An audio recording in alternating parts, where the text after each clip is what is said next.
live painting miniatures from the Master the Game studio. We have Paula painting her Dragonborn Sorcerer. You're such a dork. Oh, that was great. Cameron's with us. Congratulations, Cameron. You are the wonderful winner of a brand new first chat spot. I don't know. I don't have anything to give away.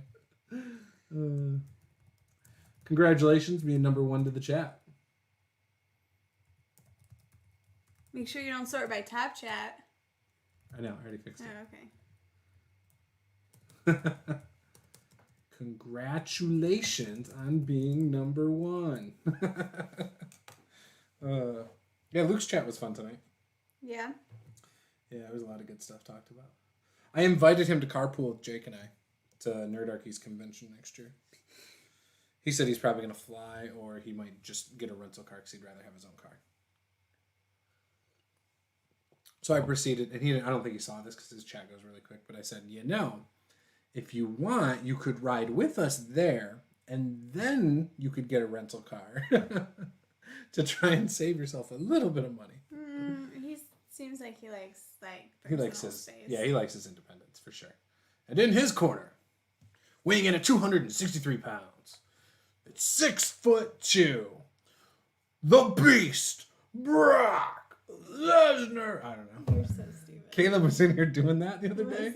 Oh my gosh, but he doesn't know anyone's heights or weights or anything close. Has no concept.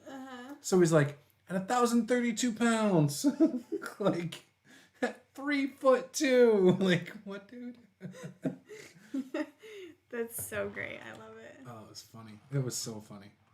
So I got to share this link around because I haven't done that yet. So do I have? Oh, I don't have the link. Okay, let's go in here. Let's share the link around. Get some people into chat. Cameron's gonna be fun tonight. We're gonna have a good time. We're gonna be here for about 2 hours. So. Cameron's so pumped about it. He is pumped. He's ready to go. Look at it. He's got one guy in one corner, another one in another corner. He's ready to do this. He's ready to throw bows, you know? So weird.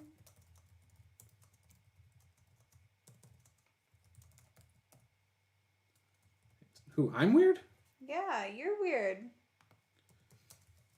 Do you think you're normal? I am completely normal.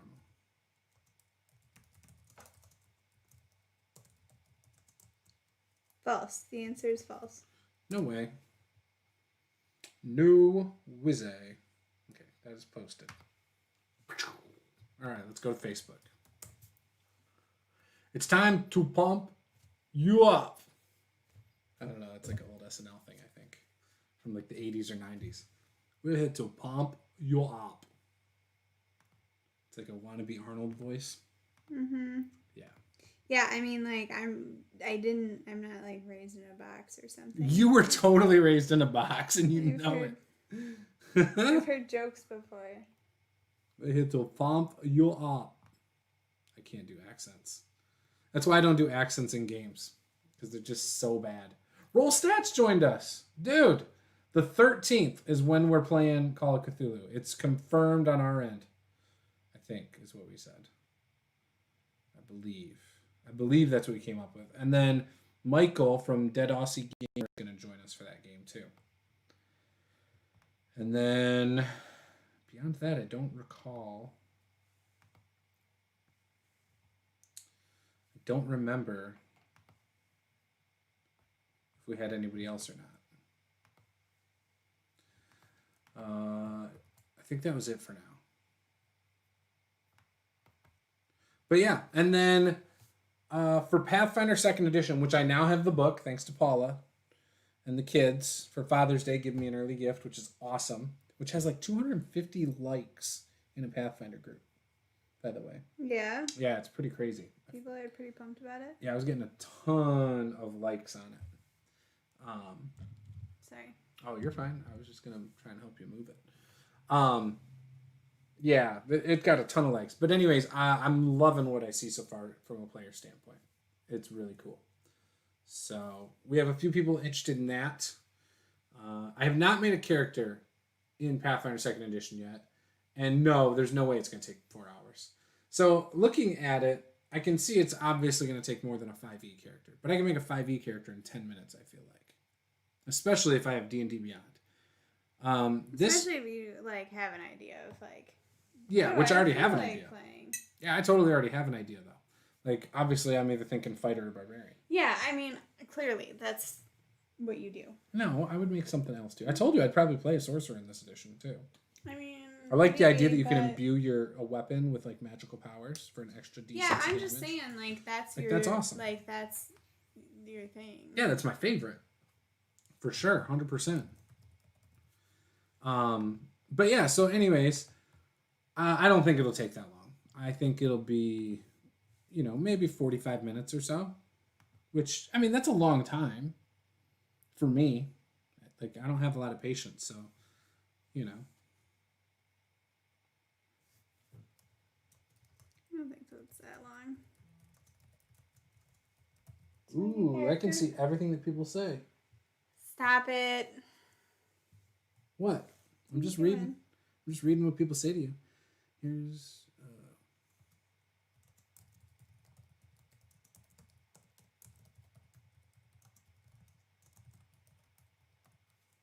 we go.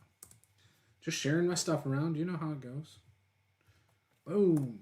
Oh, come on. So are we gonna look through the book a little bit more tonight, or like? Yeah, I'm going to. Okay. I'm going to. I might even dabble with making a character. I don't know. I kind of wanted to save my first time for actually like, on stream, like where that's the focus. You talking about my first time? Yeah. Psh. You're so weird. You're the one laughing like, I don't know. But yeah, it's going to be a good time. We're going to have fun. We're going to be on here till like 11. So we got some time to, explore the book a little while we paint some miniatures. And, who knows? You might even finish that tonight. You might finish that. Have you ever done that? And if you do, I mean, there's other miniatures right in front of you or even in the box over there. Look how convenient you made that. I did. Like, really thinking about. I know, right? I think it's pretty awesome. I'd love if the other one was, like, really sinister looking, though. Like, like bad guy-ish, warlock-ish, something along those lines. That would be cool. What exactly do you mean by, like, bad guy-ish? Just dark. Originally I thought it'd be cool as a black dragon with, like, dark purple robes or something. But then, I know you don't like painting things black. Yes, I'm going to flip through the book, but the book won't be on air. It'll just be me talking about the book and certain rules I'm seeing. Maybe you should put the book on air. No, they're more interested in the painting. That's the whole point of this series. It's miniature painting with Paula. Mini painting with Paula. No. Yes, it is. Look at the top of the slide. Mini painting with Paula. Remember to like and subscribe. We just talk about RPGs while we do it. In fact, this episode is called Finishing the Base Coloring of the Dragonborn Sorcerer. See? Perfect. Perfect.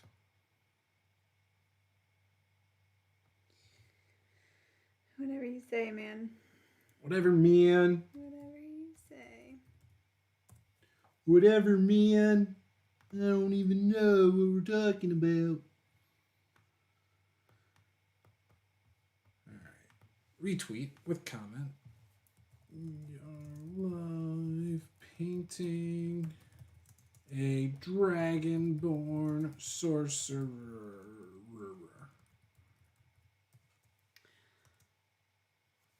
See, he's here for both. Both. So that means he also wants to see the book. Yes. Well, that, I have fantastic news for you. We're going to do that this weekend on a live stream, where I will have the book open and I will actually be creating my very first legit character with it. So if you want to see that, that's what we'll do. Just not tonight.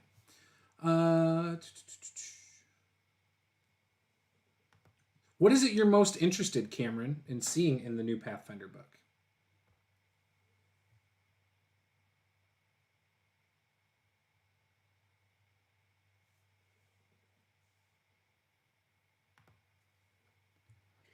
Because that is maybe something I can help you find.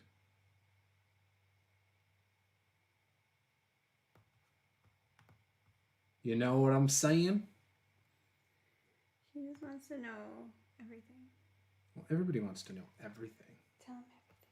I'd love to tell him everything. Tell him all the good things. I'll tell him everything he wants to know. Everything. And then I'll tell him to go buy the game. Because it's good. It seems really good. Really, really good. Seems like it. I don't know. I will close my book. You know what? Since I'm thinking of playing a barbarian, maybe I'll read up on some of the barbarian feats. And okay, I can tell you exactly what I'm going to make. So the way the game works is you do the ABCs of character creation. A for ancestry, formerly known as races. B for your background. And then C for your class. Now, I really like the background stuff. However, it's really short compared to what you get in like D&D 5e. D&D 5e, you get like a full page for each like background, right? And you get like equipment and all this stuff from it. In Pathfinder, it's really small like paragraphs. You get a couple little things from it like that are mechanically important. There's not a lot of fluff. There's no like flaws, bonds, traits, or anything RP based. You still have to come up with all that on your own if you want stuff like that. So are the, like, because the way you're talking about the backgrounds and stuff like that, it makes it feel like certain classes only have certain backgrounds? Nope. Or, nope. Okay. It's completely that's open. How you're making it no, sound a little completely bit, open. It's like, It's everything is independent to itself. So the A, B's, and C's are all completely independent. You can, for example, so here's the backgrounds. So remember how I said it was really short? Look at this. So detective is literally a paragraph. Oh, there's a ton more. Is a paragraph, and then it tells you what to do. Choose 2 ability boosts. One must be intelligence or wisdom, and one is a free ability boost. That's where you get your attribute bumps from. Remember how I told you don't roll stats on this? You've trained in the society skill and the underworld lore skill. You gain the streetwise skill feat. So you get 2 skills and a feat, and then you get a couple ability boosts. Right, but there's so many more. Oh yeah, tons more. Like just on this page, there's 1, 2, 3, 4, 5, 6, 7, 8, 9, 10, 11, 12, 13, 14, 15, 16, 17, 18. Sorry, there were 14 on the first page. 15, 17, 18, 20, 5, 6, 7, 8, 29, 31, 32, 32, 33, 34, 35, 36. About 36. There might be more than that. There's more than 35 backgrounds in this book, which is a lot. So, from acolyte all the way up to a warrior. So you could be a sorcerer with a warrior background. That actually might be kind of cool. See, that would be how I would play the sorcerer probably. Because I could still have some kind of a martial thing. So, choose 2 ability boosts. One must be strength or constitution, and one is a free ability boost. You're trained in intimidation skill and the warfare lore skill. You gain the intimidating glare skill feat. So that's cool. There's a scout background where you get the forager skill feat. Things like that. So like the backgrounds I think are cool. Now it's really small, right? So a sailor. This is what the blurb about the sailor is, not the mechanical things you get. You heard the call of the sea from a young age. Perhaps you signed onto a merchant's vessel, joined the navy, or even fell in with a crew of pirates and scalawags. So again, it's open for you to come up with your own story around it. It doesn't like in the other book, it tells you exactly what it is. Yeah. So I kind of like that. Now, when we were talking about the ancestries, I think I was between a half-orc. I didn't even read up on a half-orc, but we were between a half-orc and a goblin. So let's read up on the half-orc. We read a bunch of stuff about the goblin, which sounded really cool. We read up on the 5 sub-races of those. So To do a half orc, you have to go to the human. What color do we think this is supposed to be? Does this look metal? Looks like bone. Wood. I think it looks like bone. Not bone. Then why is it... Okay, then make it wood. I don't know. I feel like this is metal. I mean, these are chains. Yes. Alright, so let's see. Here, let me see if I've What got is the it supposed to cardboard look like? I mean, like, not like... I mean, most of my stuff doesn't look like what it's supposed to look like, but you know what I mean. They just made it all like a coppery brown thing. I don't know. Goldish brown. So yeah, Cameron says goblin. Yeah, I definitely am thinking about doing goblin because there's a cool one that actually lends itself to being I would say a fighter or a barbarian. But anyway, so if you do choose like a half elf or a half orc, you have to go with human, it looks like. And then under it are those options. So half orc. So your hit points are D8, size medium, 25 feet speed, 2 free ability boosts, languages, common, traits humanoid. Okay. Half orc. So there's human ancestry feats, half elf ancestry feats, and then half orc. Okay. So, trying to figure this out on the half orc thing, guys. Bear with me. Yeah, it looks like you literally just make it just like a human, but instead of choosing the human feats, you would choose the half orc ones.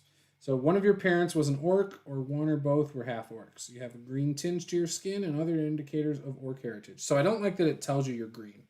I kind of wish they left the color a little more open. Because I like the idea of having like green orcs, gray orcs, brownish orcs, pale or like. Okay. I like to have the option to have my orc look like whatever I want. Mm-hmm. You know what I'm saying? Yeah. Okay. Yes. But anyway, so I really don't like that, but that's okay. You gain the orc trait and low light vision. In addition, you can select orc, half orc, and human feats whenever you gain an ancestry feat. Oh, so you could choose orc, half orc, or human feats. Now, the thing is that there aren't any full-blooded orcs in this book. However, I bet you when they come out with their player's hand, like their whatever it is, player's companion, or whatever it is afterwards, it's going to have orcs in it. Oh, okay. And so then you could choose from those feats as well. So I'm going to ignore the human feats. I'll look at the half-orc feats. Monstrous Peacemaker. That's a level 1 feat, I think, because it says feat 1. So I would assume feat 1 means you can take it at first level. Or that means that it's the first in a series. Yeah, I don't know. There's 5 of them. And then they jump up to 5, which makes me think that you can only select those at 5 or higher.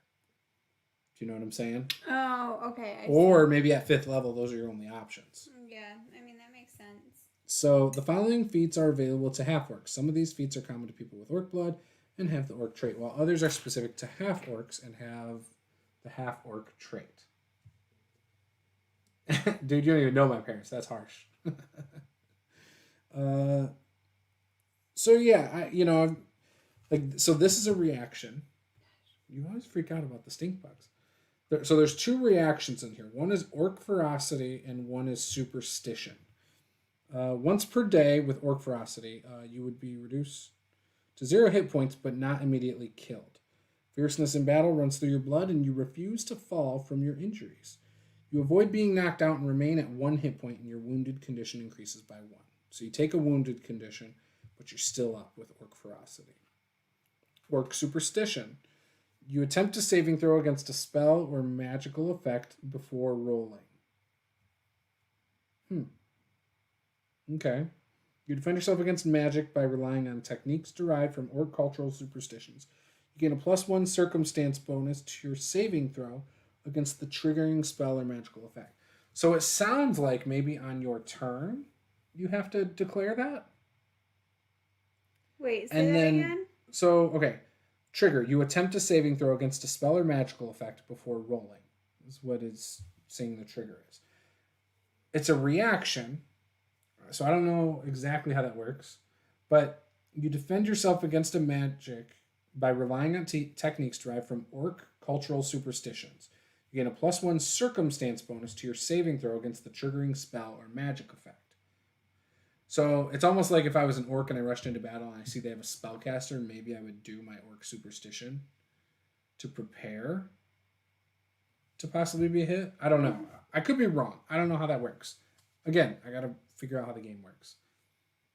But that's what I'm leaning towards. Orc Sight gives you dark vision, so you don't automatically have dark vision unless you take that. How many feats do you get?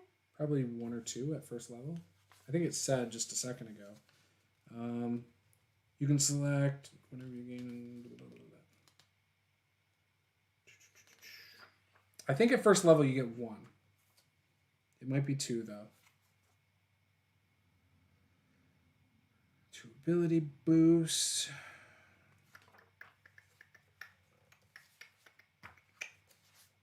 I'm pretty sure it's 1.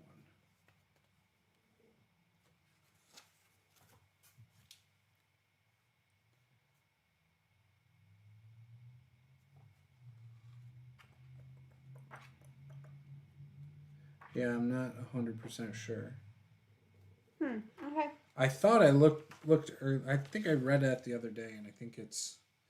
So, if I look at a barbarian, you get ancestry and background, initial proficiencies, rage, instinct, barbarian feat.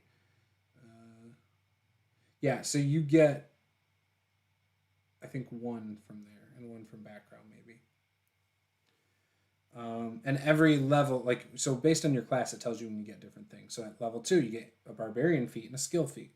Level 3, you get a general feat. Level 4, barbarian feat. Level 5, ancestry feat. I mean, you get other stuff too, but I'm only reading the feat stuff. Level 6, barbarian feat, skill feat. Oh, you know what? I'll just look at the character sheet, because I think that's where it shows you too. Remember how it breaks it down? That's what I can do. That's a good idea. So, right here, ancestry feat.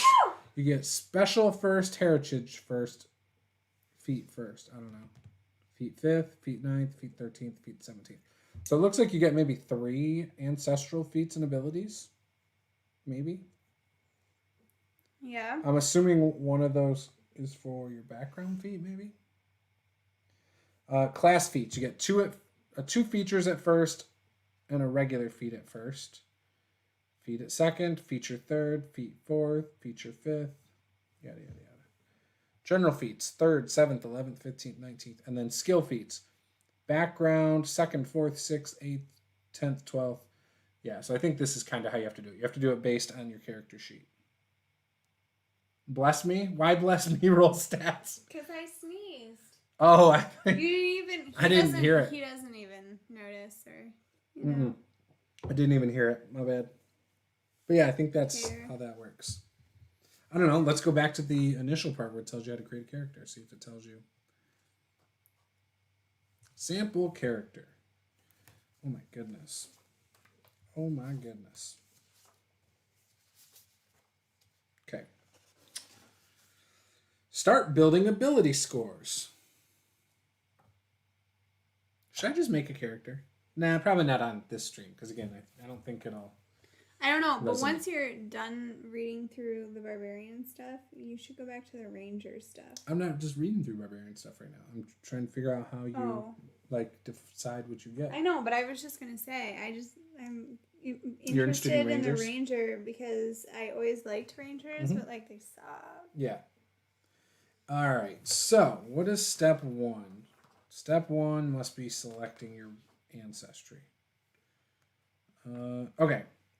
6 ability scores. Tells you what they do. Okay, great. We all know what they do, so that's cool.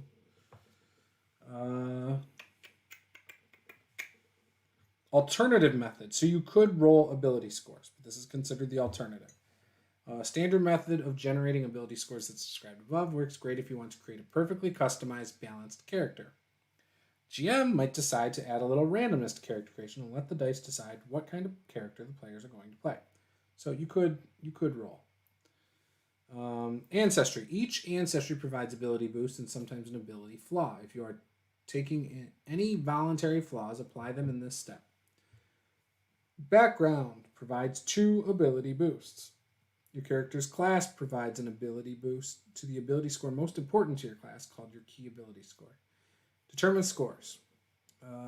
After the other steps, you apply 4 more ability boosts to your choice, or of your choice. Okay. Then determine your ability modifiers based on those scores. An ability boost normally increases an ability score value by 2. However, if the ability score to which you're applying an ability boost is already 18 or higher, its value increases only by 1. So you can do from 10 up to 18, which is 4. And then if you want to go to 19, that's 5 boosts. If you want to go up to 20, that's 6 boosts. Does that make sense? Yes. Okay. When your character receives an ability boost, the rules indicate whether it must be applied to a specific ability score or to one of 2 specific ability scores, or whether it is a free ability boost that can be applied to any ability score of your choice. However, when you gain multiple ability boosts at the same time, you must apply each one to a different score. So you can't just load everything into one stat and keep everything else at 10, which makes sense. You must apply each one to a different score. Dwarves, for example, receive an ability boost to their con score and their wisdom score, as well as 1 free ability boost, which can be applied to any score other than con or wisdom. Makes sense, okay. Ability flaws are not nearly as common in Pathfinder as ability boosts. If your character has an ability flaw, likely from their ancestry, you decrease that ability score by 2. Okay, cool. Modifiers, just like every single D20 game, 10 and 11 is 0, 12, 13 is +1. It cuts off at 24, 25 at +7, but it says etc. So you can continue to go up, unlike D&D where you're capped at 20. All right, create a concept. Great. So hold on, if you do decide that you want to roll, yeah, you don't get the boosts. Oh, then you don't get any of the boosts. That's how I think it would go. I mean, roll 4 6-sided dice, discard the lowest die result, add 3 remaining. So this is if you did the alternative thing. Repeat this value, decide which value you want for each of your ability scores. Assign ability boosts and ability flaws. Ability boosts your character gains from their ancestry, but your character gets 1 fewer free ability boosts than normal. If your character's ancestry has any ability flaws, apply those next. Finally, okay, so you just would less. Do it, but it wouldn't be the 2 points. It would probably be the 1, just like in other editions. Gotcha. You know what I mean? These ability boosts cannot raise a score above an 18. If this would happen, you can put the ability boost into another ability score instead, as if it were a free ability boost. So you're topped out at 18 if you roll. Oh, yeah. That's no good. Right. I want to do that. Yeah.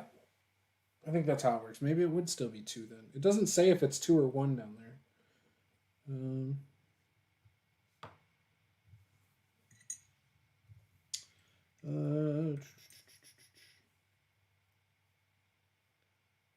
I get the other free ability boost?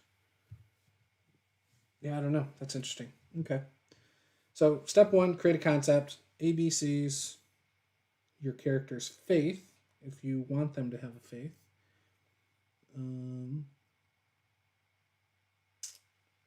then your allies. You might want to coordinate with other players when forming your character concept. Yeah, I think that's pretty common for our groups. So yeah, then showing your races, but it doesn't tell you, or your ancestries, I'm sorry. Oh yeah, so that is step 1. Okay. So then step 2 is start building ability scores. So each ability score starts at 10, and as you select your ancestry background in class, you'll apply ability boosts, which increase the score by 2, and ability flaws, which decrease the score by 2.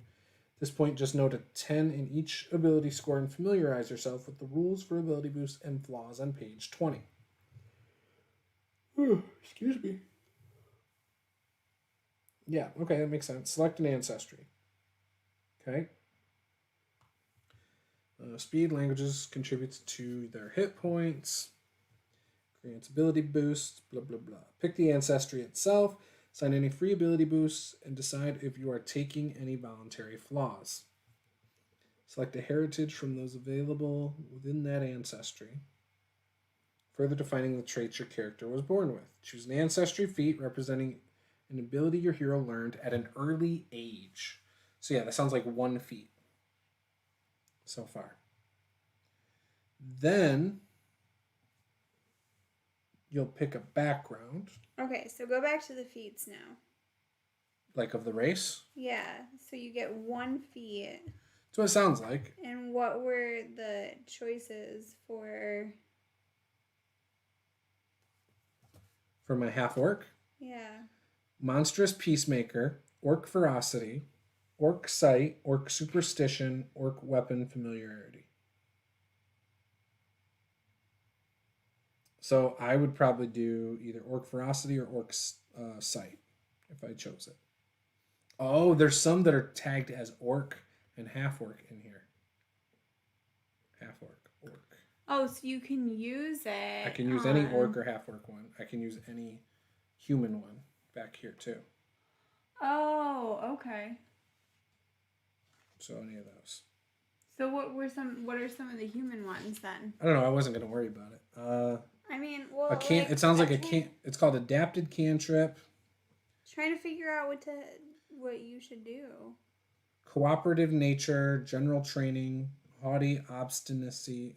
I feel like if I was going to do a human one though, I would just go with a human rather than a half orc. You know what I mean? So I would probably go orc ferocity or orc sight because of the low light vision, dark vision thing. Yeah, but like you don't know, it might be like super useful, and you're just like, oh. Okay. I'm not saying it's not.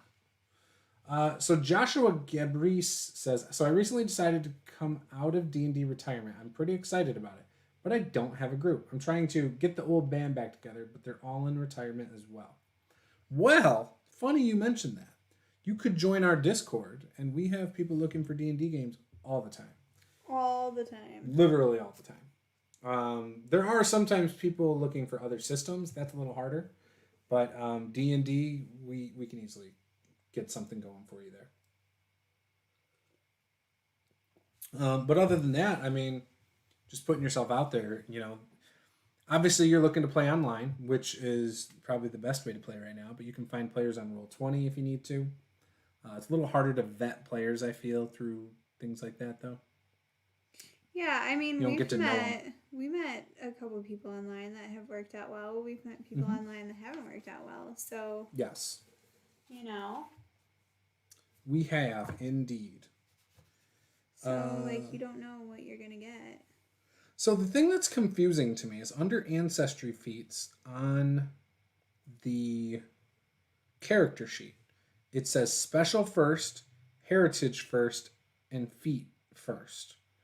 That is confusing considering it's telling me to just pick one feat. It says choose an ancestry feat in the rules. You know? So that's a little confusing.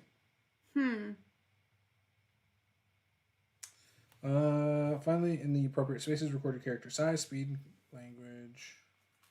Character's ancestry provides them with special abilities. Write them in the appropriate spaces. So maybe, okay, so that's ancestry. So that might be the things you get from being a half-orc. Yeah. Right? Yeah, so maybe it's not actually a feat. Maybe it's just what you get for being a half-orc. Heritage, you can select these. Yeah, I got that. Let me go back to the half-orc again.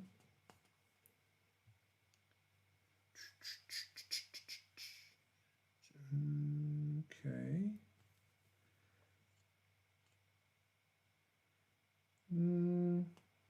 Jenna told me today at work that her husband sent his game off to a game designer. Ooh, we gotta be careful sometimes of doing that. Which one did he send it to? Do you know? I don't know. I didn't ask. I've gone to a bunch of seminars for like board game design and stuff.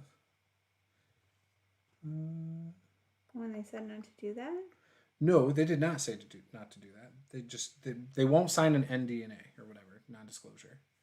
So if they love your idea and you're not willing to work with them, there's no saying that someone might respin your idea. You know what I mean? Gotcha. You know?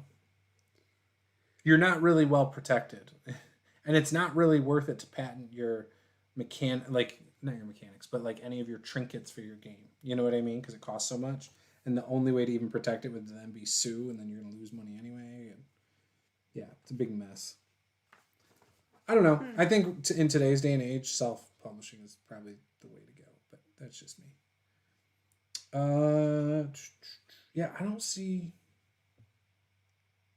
This is half-elf ancestry feats. I don't know. I think you just get one. I'm just going to go with one. There are pre-gens out there, too, that I could look at for ideas, but I'll worry about that later. All right, so then you choose a background. So I'll probably go goblin, actually. Not a half-orc. I think the goblin sounded cool. And it's not as confusing. Like, it sounded interesting. Yeah, because I was going to go with goblin, and then I was going to be the unbreakable goblin for the 10 hit points rather than the 6 hit points, which was what I was going to do. And so then at first level, I would probably look at something like... Oh, there's some good ones actually here. There's very sneaky, rough rider, junk tinker, goblin weapon familiarity, goblin song, goblin scuttle, goblin lore, city scavenger, and burn it.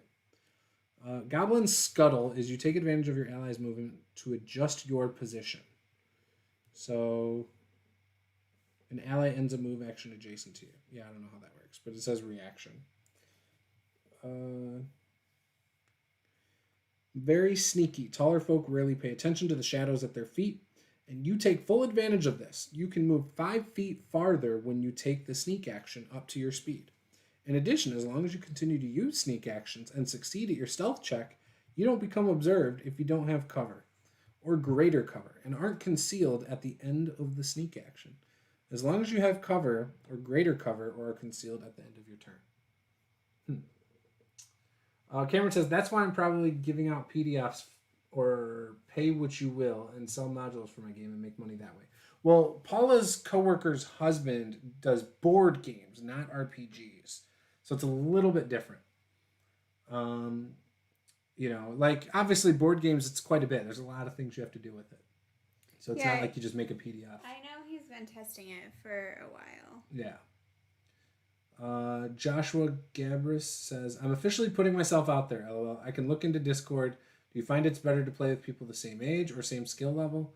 It doesn't matter. I think it's not about skill and it's not about age as much as it's about similar styles. Yes. Like there's some people who like to play very tactically and they like to they do a lot of out of character talking and some people like to plotting. RP more. Some people want heavy combat. Right. Well, you can combat. You can RP at combat. You mean social. They like more social interactions. Sorry. Yeah. So I think that's probably more important. Right? I mean, because I've played with people, like, we played with Jake. Jake's RP. older than we are. Yeah. But I've played with, like, younger people, too, who were fine. Yeah. It just depends on play with my style. Brother. Yes. And play and let play, Juice. Exactly, roll stats. There's no wrong way to play as long as you find the right group for you. So I'm in between. I like combat and tactics. As a player, so here's the thing too. As a player, I do tend to min-max my characters. However, I don't try to look for every single advantage in game. Like my character might be exceptional at ranged attacks, but I'm not going to always try to be a ranged attacker. Yeah, I get that. Like I sometimes will then still move in and try to hit it with my sword just because I'm dumb and because I think it's more fun and I like to mix it up. Same thing with spell selection. Like I'm not going to always use fireball. I might sometimes use something else, So it just depends. You're going to have some players who they go to their most powerful stuff. And if you're okay with that, then that's that's you. I am somewhere in between with what I like my players to do, though. But as a player, I'm much more open to a lot of stuff. As a DM, I think I like more RP heavy players that enjoy combat. So, like, tomorrow is mostly a combat group, right? You, your brother, Paul, and Nicole. I think Nicole likes a little bit of RP, but she's not, like, diehard into anything. You know what I mean? She's just kind of going with the flow. Yeah, she's a casual fan. Yeah, your brother is more of a tactician, I would say. A little bit. Like, however, he comes at it with an old school mentality. Paul is definitely a tactician. No question about it. Right. And he's always looking for the optimal way around an encounter, whether that's a social way, an illusion, or whether it's combat. He's always looking for the way around encounters, the creative ways. And then I would say you kind of do a little bit of everything. However, I feel like you're starting to lean more towards RP. Cameron says, true, hard to give a board out for free on the internet, but I think I could find a way. Yeah, you could. You could make it just a piece of paper that they print out. So I actually think that his game is heavy on, like, I feel like you don't need a ton for his game or something like that. Maybe not. I don't remember. She was telling me about it, but I don't remember. Sure. I don't think it really matters. Joshua says, what is that term, min-max? I've heard that a lot, but what does it mean? So min-max would mean you minimize one stat to maximize another. It's really about people who optimize their characters for specific things. Not necessarily. You'd sacrifice something else. You dump a stat. You dump, like, charisma to buff your strength, right? Yeah, but that's people min-maxing. Really, like, refer to people who are min-maxers as 100% optimizers. That's what they're, like, referring to. No, because there's like three different things you're thinking of. There's power gamers and there's min-maxers. Yeah, but people use those two terms interchangeably a lot of Yes, times. because I don't think they fully understand them. So a power gamer isn't necessarily someone who does, like, dump stat. Like, okay, my barbarian was a min-max barbarian where I dumped every mental stat and went to the lowest one possible when I did point buy. And it was 8s across the board. And then it was 16s across the board for the physical stats, right? So that is min-maxing. Now, power gamers use min-maxing sometimes, but they might not do it to that extent, right? You might power game, going for all balanced stats, but then one or two stats really high. You know what I mean? That's not really a min-maxer. Does that make sense? Yeah, I'm just saying that a lot of people, I feel, use those terms interchangeably. So, that's awesome. So, Cameron even says it. Min-max means that a player has optimized their stats and bonuses for the best character possible. Yes. And they dump the stats that they're not really going to care about that much. The thing is, people who do that give themselves pretty big weaknesses, usually. So... Roll stats says minimum penalties, maximum buffs. So maybe I have it backwards. Maybe a min-max or someone who does the balance route and then buffs the other stuff. Either way, it doesn't matter. Joshua says Brasswick Feeblehammer is the one who told me about this channel, by the way. Awesome. So you've been watching the Provoker season 1. That's cool. I missed that character. Cameron says minimalism is good in games, keeps them cheaper, more people would get into board gaming if it costs less. Yeah, maybe, but board gaming is already bigger than RPGs, and RPGs are cheaper probably long term. So, yeah, I don't know. Board gaming can be expensive when you look at some of the really in-depth games that are like $100, $150. So yeah, Goblin was what I was gonna make. Background. Ooh, there's a bounty hunter. Oh, that could be fun. That would be perfect. I like that one. That's probably what I would do. I feel about this guy right now. Why? He looks pretty cool. What do you guys think of the miniature so far? What do you not like about it? I don't know. I think I just need to... The coins don't pop, really. I know. I need to make it darker in some areas and brighter in other areas, and Yeah, probably. I don't know. I think it's looking good actually. I don't know about Chad, but I think it looks cool. The staff is a little dull. Yeah. Maybe something at the top of it, like I don't know what those little Mickey Mouse ear things are. That's the symbol. Yeah, I know. Like, I don't know if that. I don't know. I know. I thought about making it like a neon purple. Yeah. You can do something like that. I did. I don't know. Roll Stat says it looks awesome. Let's see. What do we got here? Okay. I'm almost out of water. I might have to get more water in a minute. You're talking too much. I'm awesome though. They like it. Hunter might be cool. No.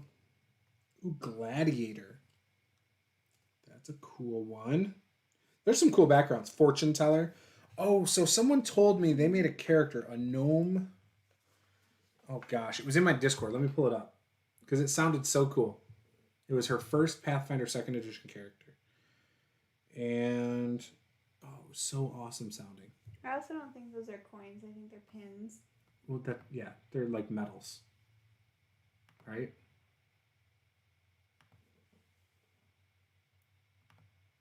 Where is it?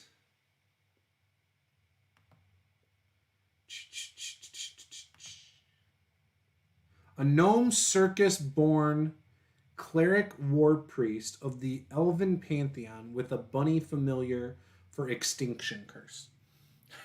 Wow. That was her first level character, or her first character. So, I don't know about the circus born thing. That's got to be like a performer. So she probably rolled performer or entertainer.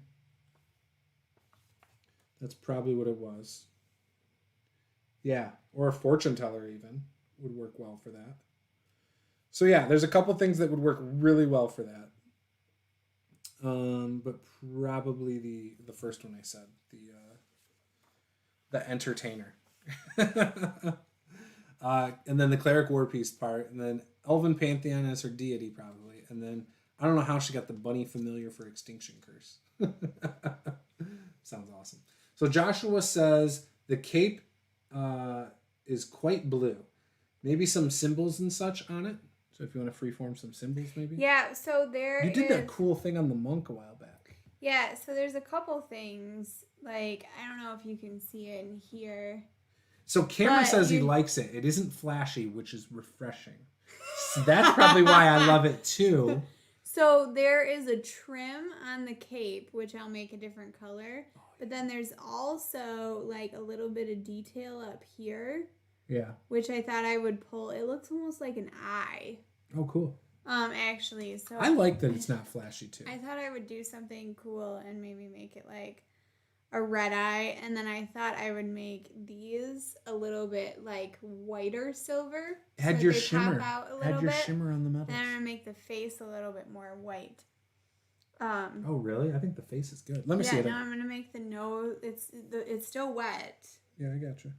So I'm gonna make I think the nose area a little white at the tip. Really? Yeah. Okay. I like it. I think it'll look. I like it, but whatevs. You do it. You do you. It'll look good then. But yeah, so that sounded cool when she told me her first character. I was like, oh, that does sound kind of cool. So yeah, I'll probably do the bounty hunter and then I am gonna look real quick at the barbarian again. I've spent a lot of time looking at this book already, and I cannot say that I've read enough to understand how to play the game. But I've looked at some really cool options that I like. Joshua says, okay, yeah, I came in a half hour late. Tell me more about the character. About my barbarian that I'm going to make. Well, I'm going to actually create this on stream this weekend. I'm thinking Sunday sometime. Probably during the day, because I've got a game tomorrow night. But he's going to be a goblin bounty hunter barbarian. And When you choose a barbarian... Oh, here we go. Class features. Ancestry and background. In addition to the abilities provided by your class at first level, you have the benefits of your selected ancestry and background. Oh, it doesn't tell you how many you get. That's stupid. Okay. Anyways.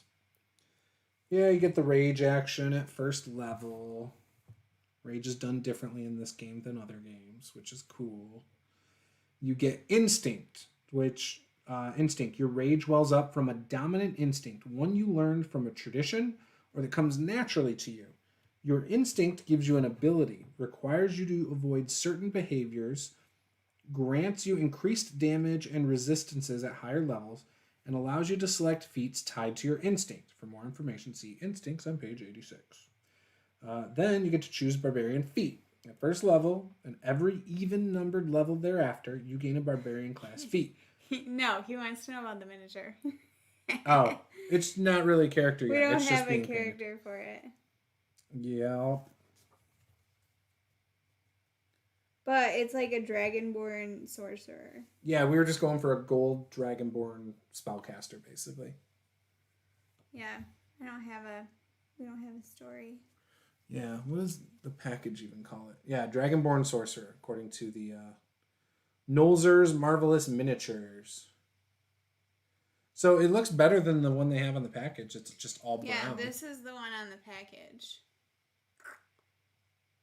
We have the other one in there too, where it's the fire on the side there. That one I'm hoping she'll make more like a warlock, like dark, brooding character. Tell me more about the mini. Is this a character you're playing, or are you painting it for someone else? So she's painting it for me, actually. For my birthday, she said, pick out a bunch of miniatures you want me to paint, and I'll paint them. And so these were some of the ones that I wanted painted. Yeah. So the instinct... AKA, find the miniatures that I'm probably not going to pick out and paint myself. That is what she told me. Yeah. This probably would not have been something that I'd been like, oh yeah, I'm going to do that You were excited about those when No, I know. But it was not at the top of your list. But I'm just saying. Right. This was definitely not at the top of her list. However, I feel like when I've ran games or played games before, I have just not had enough Dragonborn. Like, when I've had people play a Dragonborn, there's not a lot of options miniature-wise that we have. When I've played a Dragonborn, when I've tried to incorporate Dragonborn as bad guys, I don't, So, for me, I'm excited about it. It'll be good. All right, so the instincts. There's the animal instinct, the dragon instinct, the Fury instinct, the Spirit instinct, and the Giant instinct. So as a goblin, I feel like you can go a lot of ways with this. It looks like you might pick a specific animal or a specific dragon for your instinct. Oh. So like animal, you might pick an ape or a bear, a bull, cat, deer, frog, shark, snake, or wolf. And it changes what kind of attack you can do.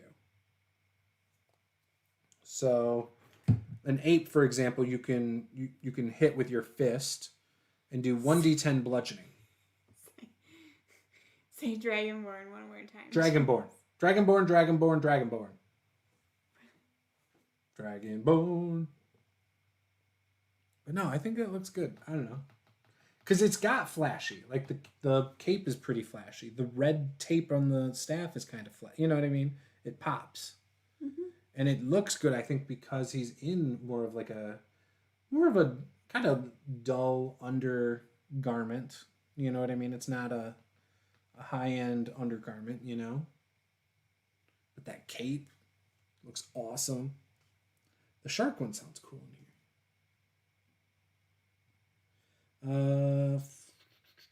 So you choose the instinct, so then you get... Looks like you get all of it. All this stuff. So then, I don't know what anathema is. Flagrantly disrespecting an animal of your chosen kind is anathema to your instinct, as is using weapons while raging. I don't know what that means. So you don't use your weapons? Weird. Dragon instinct. Let's look at that one. I don't think the animal one sounds good to me. What? See, his face is a little bit more... You like it white? White. Do you like it like that? Yeah. You don't like it like that? I don't know. Just white. I don't know. It's weird. It's not weird. So the front of the face is kind of like a white, and it sort of goes to the gold. Yeah, it's gold in the back. Yeah. It's great. I mean, I don't hate it. I don't know if it makes me like it anymore, though. That's all. I don't know. It's fine. Joshua says, Dovahkiin, something, Sky. Oh, yeah, the shout or whatever. What's up from the DM lair? Uh-oh, I think we're being raided. We be raiding you. Awesome. So Paula is painting this wonderful Dragonborn mini. We're talking about Pathfinder Barbarian Instincts at the moment. It's kind of like their subclasses in D&D. You should talk about. I want to see about the ranger though. I know. I'm getting there. You're like, but you're not. You're taking so long. What are we talking about? We got a whole nother hour. You're taking so long. No, I was just trying to figure out the instinct I was more interested in. I haven't actually read them. So okay. Montepente, hey master, the DM Lair stream is done. You are being raided. Yes. Joshua, anathema is something your character would be vehemently against or like disgusted by. Yeah, then animal instincts would never interest me. Because using weapons, like not using them would bother me. Yes, the raid thing is currently happening. I love it. Yeah, Luke's awesome. I really enjoy having Luke in my game. He's always able to provide a memorable evening of gaming. Now I can't say bad stuff about him. You can say whatever you want. Just be honest. I was just joking. We had, even on his stream, he's like, I don't promote a lot of stuff because I'm honest. He's like, I'll say if I don't like it, whether they pay me or not. And I was like, hey, I don't blame you. That's the way to be. What's up, Luke? Thanks for joining. Thanks for raiding. Yeah, we were just talking about barbarians, and Paula wanted me to talk about rangers, and she painted the face of this golden dragonborn white. He's so upset about it. Just I'm not upset. Slow your roll. Just like calm down for a second. Calm. Pork and importance. Well, show him the face. It's just it's what it is. It's like a white snout. I don't know. It's like a white. Like dogs when they get old, like their face turns white. I don't know. That's what I was thinking. Like that's what I was. Hey, it's cool with me. I told you it's cool. It doesn't bother me. It was working out great. It's still fine. No, it's still fine. I just said I didn't know if I liked it. I don't think I like it more because of it. That's all. It's not like my favorite thing. Okay. I might like it slightly less because of it. I don't know. We'll see when you're done. Right? The cavalry has arrived. Well, I really appreciate it, guys. You want to hear about Pathfinder player classes? I know most people who watch Luke's channel are D&D fans. But if you guys are Pathfinder fans, let me know. I just picked up this book as an early Father's Day gift from the wife and kids. So I've been kind of enamored with this book the last couple days. I'm pretty excited to actually try the system. Requests don't get weirder than that. Oh, I have a weird request. Can you whisper for 5 minutes to help me fall asleep? Oh, you've come to the right place if you're trying to fall asleep. Okay. We can whisper. We can whisper, I promise. We'll do it just for you. But if people start dropping, then I got to start talking loud again. So anyways, we were talking about barbarians for a minute, and then we're going to go right into rangers. And anyways, there's 5 instincts. They're like subclasses for barbarians in Pathfinder 2nd edition. They're called instincts. One's an animal instinct, which I already said I will not make probably ever, because your anathema, the thing you vehemently are opposed to, means flagrantly disrespecting an animal of your chosen kind, or using weapons while raging. And I'm sorry, I have got to use a weapon while raging. Like, I don't think I would enjoy not doing that. But that's just me. Someone just Goblin, it might be kind of cool. Yeah, I just still don't want to do that. Yeah. Jarvis said D&D Pathfinder Mutants and Masterminds. It's all good. Actually, speaking of Mutants and Masterminds, Thursday I had Crystal Frazier, the developer of Mutants and Masterminds, and I had one of the founders, Steve Kenzen, on Tuesday from Green Ronin. So if you're interested in Mutants and Masterminds, you can always go check those out too. They're only an hour each, but we talk about all sorts of things. Superheroes was a big topic this week. AG Silver, excited for Hero Forge Color. I would be, but I don't have $40 to drop on a mini. They look awesome. They look really awesome. I've had a couple players bring Hero Forge minis to my games, and I love them. Say bad stuff about me. Go ahead, do it. Luke, I don't know. I don't have anything to say. Nothing bad. Melchior, if I had a character named Raiden and he attacked raiders who were raiding a caravan, would Raiden be raiding raiders raiding? I can't follow that sentence. The answer is yes. Yes. Absolutely. At the DM lair, I got nothing bad to say. It was fun on your stream. Luke refused to whisper. What? He didn't want to... It was a bad stream. Hey, I whispered He already. didn't want to help you out? Make sure you subscribe, since I'll whisper on command for you guys.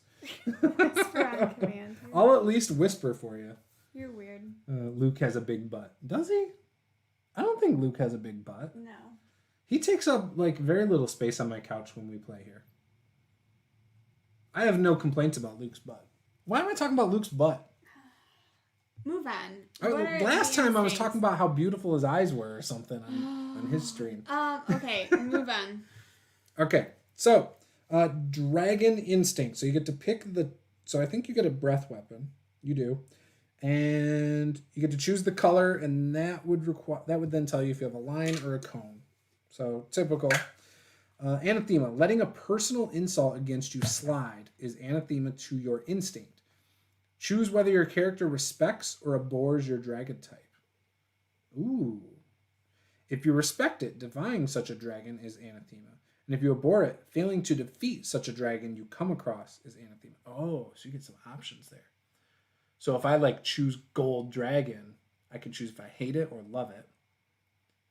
Or respect it, I mean. And so if you respect it, you get mad when people talk bad about it. Right. That's kind of interesting. I mean, I would probably never do that. I would probably do the hatred of red dragons. So that my DM would give us a red dragon to fight. Hopefully. Nah, I probably wouldn't. Yeah. I'd continue to hint at it over and over again. That's and what then you I'd should just That's what you should do. Roll stats. Paula, the answer is 42. The answer is on. Why do you say that all the time, roll stats? What does that mean? What does that mean? That's from Oh, Monty Python or something. no, How would you rate Raiden? The Raider of Raiders. whatever, Guide to the Galaxy. Stop saying anatheme. It's anathema. I can't say that. What? Anathema? That doesn't seem right to me. I'm going to call it anatheme. Anathema. The Hitchhiker's Guide to the Galaxy by Douglas Adams. Yeah. Oh, okay. I don't remember that. I think we watched that before, didn't we? Is that a book too? Yes. Gotcha. I don't know. I don't read. We talk about this on Luke's stream. I read business books. You're hopeless. Which the 4-hour work week he was talking about, and it sounds interesting. It sounds like it would be very helpful for both of us, actually. The 4-hour work week? Yes. Dude, you want me to be more productive? Yes, for 4 hours. Not 24/7. Guys. It's you being productive isn't a problem. You expecting me to be as productive as you is a problem. That's the problem, is that you can't. Luke, okay, I'm uncomfortable now. So Paula will wake up after I've been up for 2 hours, and then I'll be like, all right, I'm going to go lay back down since I've been up since 5. And she'll be like, what? No, you're not going to mow the lawn, do all this stuff. I'm like, nope. No, but even at work and stuff like that, I'm notorious for being excessively. I get a lot done. Ooh, okay. So the Draconic Rage. While raging, you can increase the additional damage from rage from 2 to 4. and change its damage type to match that of your dragon's breath weapon instead of the damage type for your weapon or unarmed attack. If you do this, your rage action gains the arcane and evocation traits, as well as the trait matching the damage type. That's kind of cool, I think. Oh my gosh, there's even more. As the specialization, you increase the additional damage of rage from 4 to 8. If you have the greater weapon specialization, you increase it from 8 to 16. 16! I think you just found what you were looking for. That sounds really cool. And then you get the resistance. Resist piercing damage and the damage type of Dragon's Breath from being the Draconic Instinct. That sounds awesome. Juce is going to name his barbarian Anathema. Dude, that is totally going to be his last name. Done. Goblin. He's a goblin, though. That doesn't really work. I don't know. Maybe I'll do it anyway. Fury Instinct. You don't have an Anathema or an Instinct ability. Instead, you gain an additional first level barbarian feat. That one's kind of cool. Yeah, you want me to read it on air? No, I want you to hand it to me. Ooh. Oh my gosh, shut up. I'm just joking. That's hilarious. Potatoes. Yeah, exactly. The question is potatoes. The answer is 42. Luke's next stream is 42 hours. Dude, I would do a 42-hour stream with Luke. I'd watch a 42-hour stream. That's a really long time. Yeah, but it could happen. It would be fun. You just go into name as barbarian Barb Arian.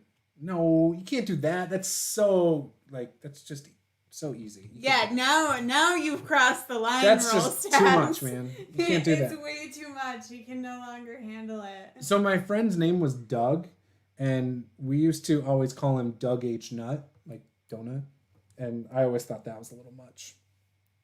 But yeah, Fury Instinct. But he kept calling him it, don't worry. I still call him that to this day, actually, sometimes on Facebook. Giant Instinct. So this one was the one I had heard about that got me kind of excited without reading anything. So your Anathema, failing to face a personal challenge of strength. Oh, yes. That's how I play my barbarians anyway. I kind of like that. The Anathema. Anathem. I don't know. Whatever the heck it was supposed to be pronounced as. I'm gonna go to Google after all this on this stream. He's gonna I'm gonna hit the play pronouns button. Yeah, over and over and over until again. I get it down. Barbara the Aryan. So I don't typically role play as females. It's just not something I do, unless I'm DMing, obviously. But I'm just not comfortable playing a female character for some reason. I don't know why. I wouldn't say it's not comfortable. I just don't prefer it. Seems less interesting to me. Okay. Titan Mauler Instinct ability. You can use a weapon built for a large creature if you are small or medium. See, that's what I need as my goblin. So I need to use a large greatsword as a goblin. Basically, this little tiny 3-foot guy has like a 5-foot long greatsword. I mean, I think it's a great idea. Isn't it? See, now I got to use Hero Forge to customize this mini so that I have a mini with the perfect size sword for my Goblin Barbarian. And then we're set. Maybe I'll do that actually someday. That would be a cool mini. A little tiny Goblin Barbarian with a sword that's twice his size. I mean, okay. It probably would be. See? And then I'd even let you paint it. It'd be awesome. Although they're going to have the colored ones here soon. Normal price bulk, I don't care about that. When wielding such a weapon in combat, increase your additional damage from rage from 2 to 6, but you have the clumsy 1 condition. Yeah, there's a lot of conditions in this. There's over 20 conditions. Because of the weapon's unwieldy size, you can't remove this clumsy condition or ignore its penalties by any means while wielding the weapon. I still think that's worth it. No Nazi barbarians. No, of course not. Roll stats anathema is mispronounced words. I'm kind of like that sometimes. But at the same time, you can tell if someone learns a word from reading it and being too stubborn to change, or if they learned it from being told what the word is. Roll stats. He's saying that you get annoyed by people mispronouncing words. That's what you truly despise or whatever. Duh. Duh. Do, do, do, do, do. I don't know how to do that song. What is that song? Billie Eilish? I'm a bad guy. Duh. No, doesn't work. So, okay. Resistance. You resist bludgeoning damage and your choice of cold, electricity, or fire chosen when you gain raging resistance. Nice. Spirit instinct. Anathema. Disrespecting corpses or spirits is anathema to your instinct. Defending yourself against undead creatures is not. Gotcha. So in other words, I couldn't let you stick a sword in a tomb and stir up their ashes, Paula. I mean, I just feel like that's always like The bad idea. Yeah, but it's the obvious, like, okay, well, I don't want to stick my hand in there, so, like, I guess I'm just gonna stick my sword in there and see what happens. Oh, I love that. Bernard the Bugbear Barbarian. Bugbarian. It's kind of like people who multi-class the Barbarian. Does a Goblin Barbarian have, like, 2 hit die for his entire career? So, there's no hit die like that. So the way this works is you get hit points from your race and you get hit points from your class. So typically you get a d6 from your race. However, in this one, there's a subtype of goblin called the Unbreakable that gives you 10 hit points. And then you get the 12 from your barbarian. So you have 22 hit points at first level, not counting your con mod. Which makes sense because this game you can actually get attacked. You get 3 attacks. Or 3 actions, I should say. Like 3 actions per turn, basically. Yeah, Instead of having like an action, a bonus action, yes. a reaction, blah, blah, blah. You just get 3 actions and how you use them is up to you. And everything is worth 1 action. You can do whatever you want in any order you want. Yeah, but there are penalties on like your second and third hit. So it's like -5, -10. There's some feats that reduce that, some abilities that reduce that. But yeah, so it's almost impossible if you don't have something to boost that you're going to hit on your third attack if you're hitting 3 times in a row. So you might be better off taking like using your shield if you're a fighter or a cleric or something, or doing some other kind of action instead of attacking for a third time. Roll stats says, meh, not really. I just like to troll you, Juice. Oh, I know roll stats. I was just telling you what Joshua meant. Hear what I mean, not what I say. Exactly. See, Travis, you get me. You understand. Barium Bugbarian. I like it. So anyways, the Spirit Instinct, when you are raging, you can increase your damage from rage from 2 to 3 and deal negative or positive damage. Instead of the normal damage type for your weapon or unarmed attack, if you choose to deal negative or positive damage, your weapon or unarmed attack gains the effects of the Ghost Touch property rune, which makes it more effective against incorporeal creatures, and your rage action gains the divine and necromancy traits, plus negative or positive as appropriate. So does that mean you could heal somebody? I'm sorry, what? You can negative or positive. Yeah, deal negative or positive damage. Oh, yeah. So you could hit someone with your sword and heal them technically. Yeah, I guess so. That's what it sounds like. It's such a foreign idea to me. As a barbarian in rage, I don't think I would be thinking, let's go heal my friend as I smack him upside the head with my sword. Like, but maybe it's like you hit him so hard, like you smack the life back into him or something like that. Right. It's like smacking some sense into someone. Yeah. Specialization. When using Spirit Rage, increase the damage from rage from 3 to 7. If you have greater weapon specialization, increase it to 13. Resistance to negative damage, as well as damage dealt by the attacks and abilities of undead creatures, regardless of the damage type. So I got to figure that out, because I don't understand that positive or negative. It can't be healing. Can it? I don't know. I think that's a type of damage. I don't know. I thought it was going to be so quick for you to make a character. Well, it will be. I'll just pick something. Which will probably be Draconic. That's my favorite one. After like 10 seconds, you'll be like, I don't know. Let's just go with this. I don't need to know how to play the character. I just have to put the stuff on paper and then figure out what it does later. I'm going to end up doing Dragon. So it's going to be a Goblin, Unbreakable Goblin, Bounty Hunter, Dragon Instinct Barbarian. That's what it's going to be. All right, so you wanted me to look at the Ranger. Yeah, well, I just think, like in 5th edition, the Rangers kind of suck. Yup. And so I always liked playing Rangers prior to that. Maybe there's something cool. Like, maybe they made a comeback and... You'd probably like fighters in this. Fighters are like the highlight of Pathfinder 2e from what I'm hearing from everybody. Yeah? Yeah, even if you don't typically like them. They just can do a lot more than in previous games. So there's like options. A lot of good options. All right, Ranger. So, your hit points are 10 plus your con mod. Your key ability is strength or dex. Roll stat says, how about Killface Corpse Muncher? No, that's too long. It's a goblin barbarian. We got to have like 1 and 2 syllable names here. Are we talking about names still? It sounds like it. Also, that sounds like a McDonald's thing. Corpse Muncher. It's a McDonald's Coming toy. from the McDonald's Tabletop RPG. Just like Wendy's. All right. So Rangers. So one of my favorite things about this book is their little write-up when you first go to the classes. And not because like someone like us would need it, more experienced players wouldn't need this, but people who are new to role-playing games would probably get some ideas from it. So it tells you, it's got during combat encounters, during social encounters, while exploring, in downtime, you might, ... others probably, ...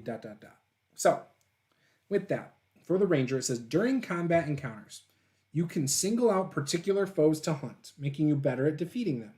You target and brutalize your chosen foe with either a bow or melee weapons while supporting your allies with your skills.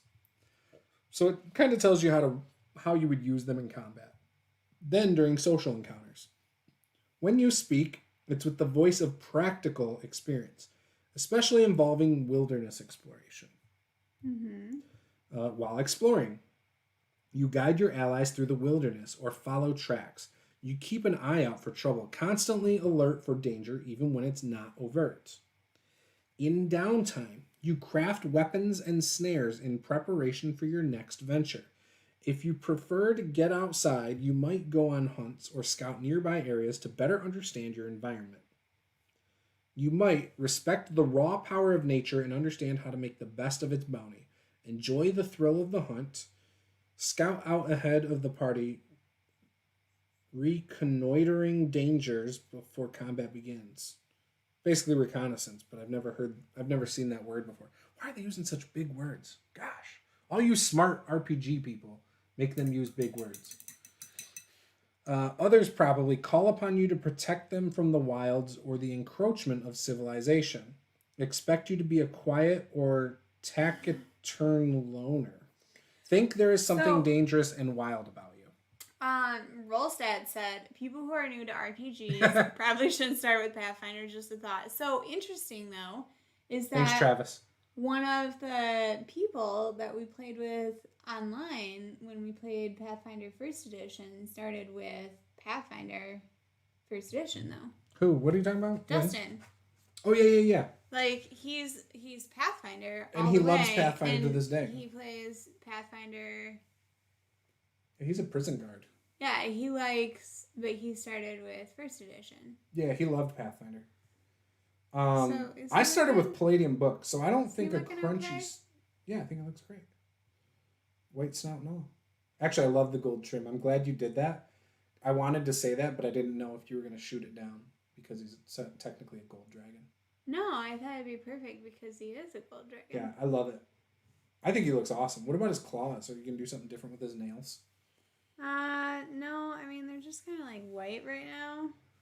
Yeah, but nobody has white nails. Well, they're just like flesh tone. They look white because they're next to gray, but they're actually a flesh tone. I didn't do his eyes yet either. Oh, okay. I agree. Technically, you shouldn't start with a really crunchy game. However, I started with Palladium books. To me, it has definitely helped form my opinion of RPGs moving forward. If someone is interested in the idea, they'll figure it out and it shouldn't be too bad. So we're talking about the Ranger right now. Yes, this is the ranger. I just was reading the introduction to the class, basically. So you get perception. You're an expert in perception. Saving throws, you are an expert in fortitude, expert in reflex, and you're trained in will. So in the past, you would get multiple ranks in different abilities. You might still get that. I don't know. But there's a 3-tier proficiency system, so I don't think you get ranks anymore.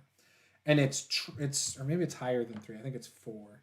So it's like trained, expert, master, and legendary. So 4 levels. And each one is a different bonus. And then on top of that, whatever your level is, you add that in there, I think, and then your modifier. So if you're making an untrained, like just a regular skill check that you're not trained in, you're going to add your level to it and your modifier. If you're making it and you're, a legend, well, you're going to have a higher modifier. So it's going to really benefit you. But there's tiers to the proficiency. Technically, 5e has that, but it's by level rather than you're better at some skills than others. So I started with D&D Basic, as in not advanced. The Rules Cyclopedia. The Rules Cyclopedia looks cool. That was the binders, I think, that people could add to their binders. That always looked awesome. Yeah, I still to this day, I can't grasp THAC0. I really can't. I need the chart. And I need help setting up the chart every time. It was not that bad, you guys. It's not that bad. No. Yeah, just because you were advanced math and like, you were college level math in high school doesn't mean the rest of us were. It's just like you just subtract. It's like subtraction. That's all. Whatever. Right? No. It is, though. It is. Mm-mm. So my first edition of D&D was because of her, and it was advanced D&D. And I played a fighter. See, his face looks looks good. I think it looks great. I like the red eyes or orange eyes or whatever. They're not orange. They're neon purple. Are they? They look red. Yeah, I know. That's why I made them neon purple. Because if I made them red, they would look orange. Huh. Because it's going to pull it. So my world is called Thakos. And that's because of Paula naming an island in a game we played, Thakos, which was basically Thaco. When I was running a game, and it was like, guys, it was like purely by accident. And I was like, oh, that sounds great. And then the second I said it, as I was like... To the group? Introducing the, like, here's the land that you guys are in right now. And I'm introducing it to the group. And I'm just like, oh, shit.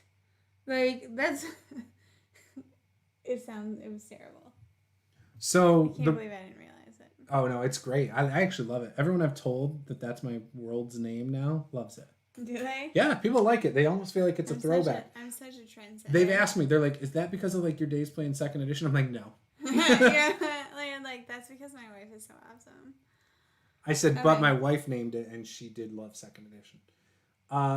AG Silver Radio. I understand the mechanics. It's just you were talking about a playtest barbarian subclass, and then started describing rangers. Yeah, no, Paula's been bugging me about getting into rangers. But I'm not talking about playtest. I'm talking about the official 2nd edition stuff. Pathfinder 2nd edition. I have the core book right here. Travis said, haven't done it, but 2 times since newer ed with my old crew. I remember playing a thief in D&D Basic. I remember all the thieves' abilities taking forever to get even close to decent. Yeah. Yeah, that's true. That's 100% true. You looking for a different mini to paint? Yeah, I'm just like, I'm not sure what I want to do. You don't want to paint my dwarf? I don't know, man. I don't know, man. When we got this, you were like, yeah, I can't wait to paint that. That was like 5 years ago. Yeah, but there's so many. There's cooler ones now? Cool ones now. I don't know. Like, the dwarf is pretty cool. It could almost be Luke's next character in our next game when he plays a wizard. I'm just kidding. Like, so here are the choices. Ooh, yeah. Right? So we have this, like, weird little wonky dwarf dude. Mm-hmm. He will be fun and he will be cool. So we have... Valeros from Pathfinder. Yep. Sure. He's the fighter. Oh, okay. So we have this homeboy. We have the other Dragonborn. He's this guy. Oh, okay. We have the other Dragonborn that went along with this one, right? That they came together. Right here. So we have that guy. We also have this chick. I could probably do pretty quickly. She's pretty cool. So. I like the fighter. Well, I figure you probably do. Hey, when you pulled that out, I was like, oh, yes. Yes, yes, yes. I get excited about fighters. I'm so predictable. Wonky dwarf dude versus this homeboy. Paint him.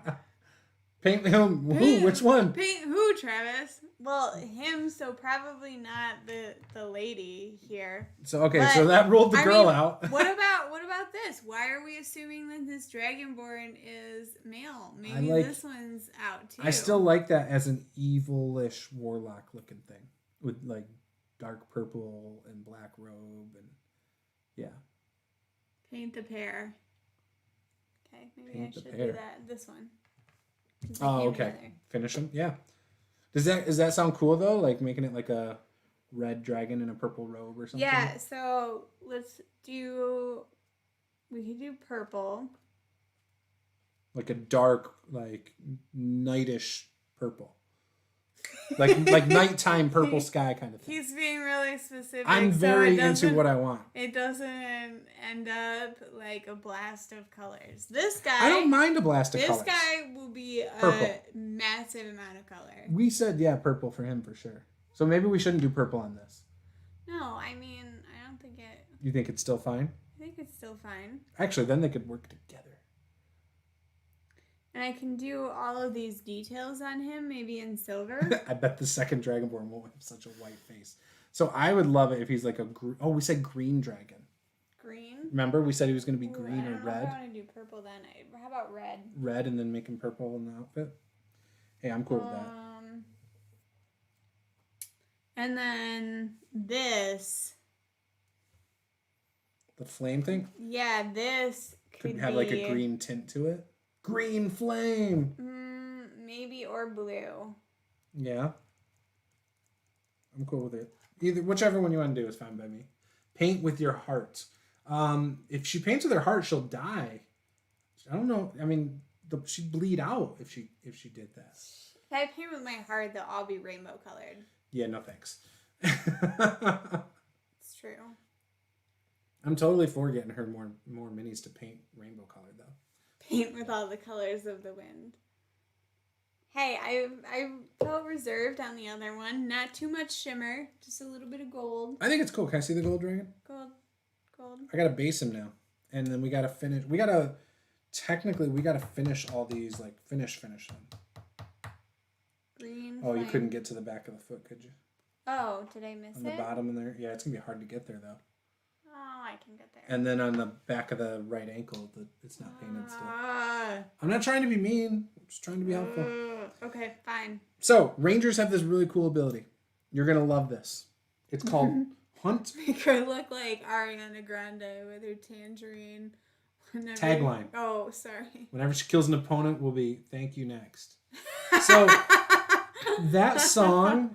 I hear bacon and eggs because my friend Finch sent me a thing where it was showing bacon and eggs as she was saying that. And so that's all I hear now. Bacon and eggs. So now I've willed that onto you. Why does every joke have a typo in it? LOL. Paint the door. AG Silver Radio. Moon druids are pretty versatile in combat. Circle form, wild shape, good berry for healing, and tangle for control. However, good berry doesn't work in combat. It's one hit point. They can't tank and control heal at the same time, though. They can at higher levels, though. They can't do it at first, but they can later on. Yeah, moon druids are pretty awesome. Right. I love them. Paint the dwarf. He says, with your heart, rainbow freaking bright in dwarf's form. Paint the dwarf. Okay. I think I'm going to do it. You're going to do the dwarf? I think I'm going to do it. Uh-oh. She's doing it. What'd you do? blur green, perhaps go down the middle and do cayenne teal aqua. All right, so you want to hear about the ranger or not? You were the one that made me read the ranger. Yes, I'm trying to listen. So, gosh. So, hunt prey is an action. It's a single action. It does require concentrate, it looks like. That's one of the tags. It says you designate a single creature as your prey and focus your attacks against that creature. You must be able to see or hear the prey, or you must be tracking the prey during exploration. You gain a +2 circumstance bonus to perception checks when you seek your prey, and a +2 circumstance bonus to survival checks when you track your prey. You also ignore the penalty for making ranged attacks within your second range increment against the prey you're hunting. You can have only one creature designated as your prey at a time. If you use hunt prey against a creature, when you already have a creature designated, the prior creature loses the designation and the new prey gains the designation. It lasts until your next daily preparations. I thought that was kind of cool. Okay. So you can shoot it at range without the one level of penalty thing, which I think is kind of a big deal. And then there's this Hunter's Edge thing you get, which sounds kind of cool. Flurry. You have trained to unleash a devastating flurry of attacks upon your prey. Your multiple attack penalty for attacks against your hunted prey is -3, but -2 with an agile weapon on your second attack of the turn, instead of -5. And it's -6 or -4 with an agile weapon on your third or subsequent attack of the turn, instead of -10. So as a ranger, you can probably do a good job doing 3 attacks in a round. You know what I mean? Yeah. That's pretty sweet. There's also precision. So you could you have trained to aim for your prey's weak points. The first time you hit your hunted prey in a round, you also deal an additional 1d8 precision damage. Precision damage increases the damage you already deal using the same type, but is ineffective against creatures that lack vital organs or weak points.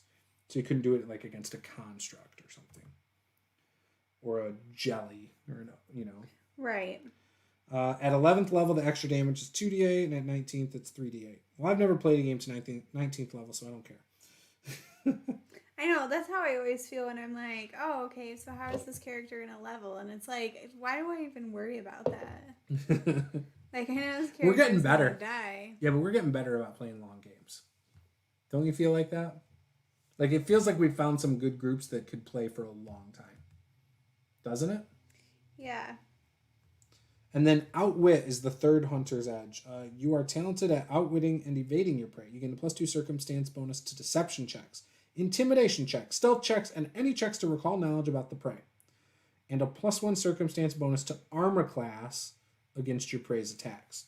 So, interesting. So, you have trained for countless hours to become a more skilled hunter and tracker, gaining an additional benefit when you hunt prey, depending on the focus of your training. Choose a Hunter's Edge. So you can only have one of those 3.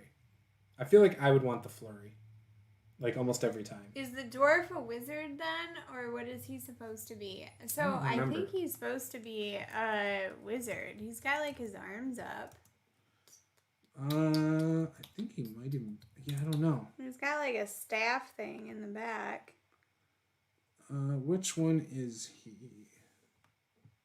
I don't remember which one he is. Let me just look up Pathfinder Dwarf Iconics, because I think he's one of their iconic characters.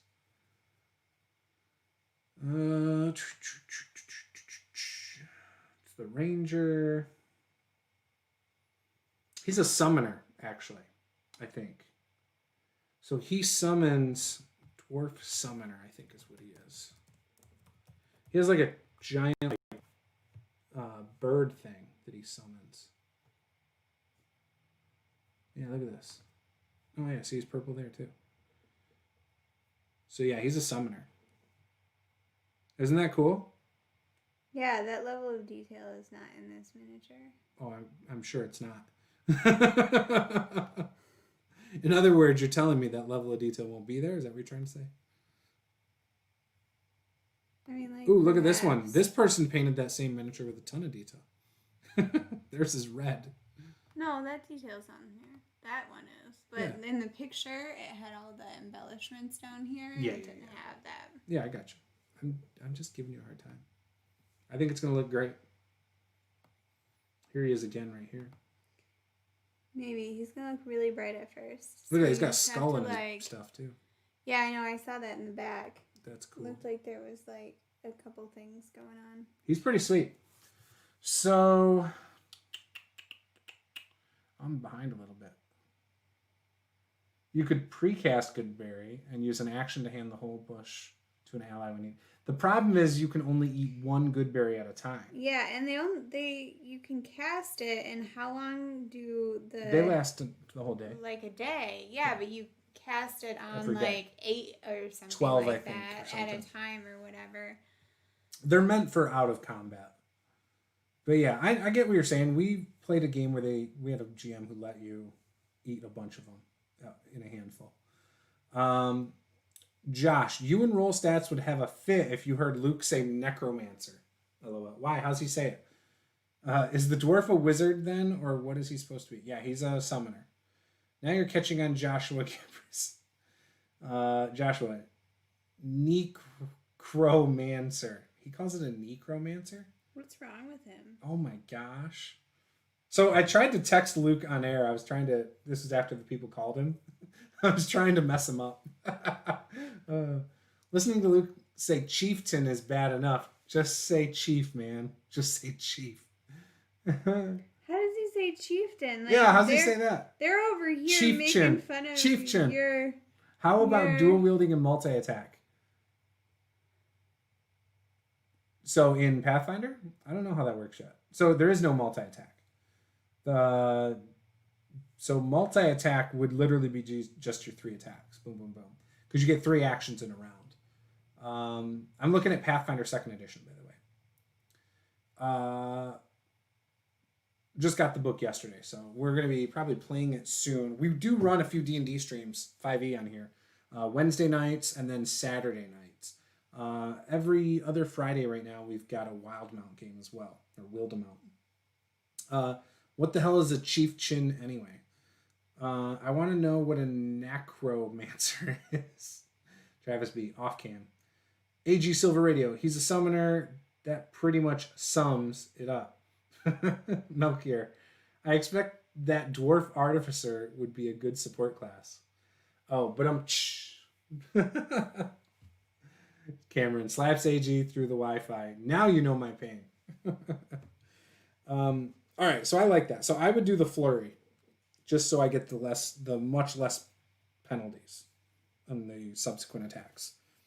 At first level, an even number, you get a feat.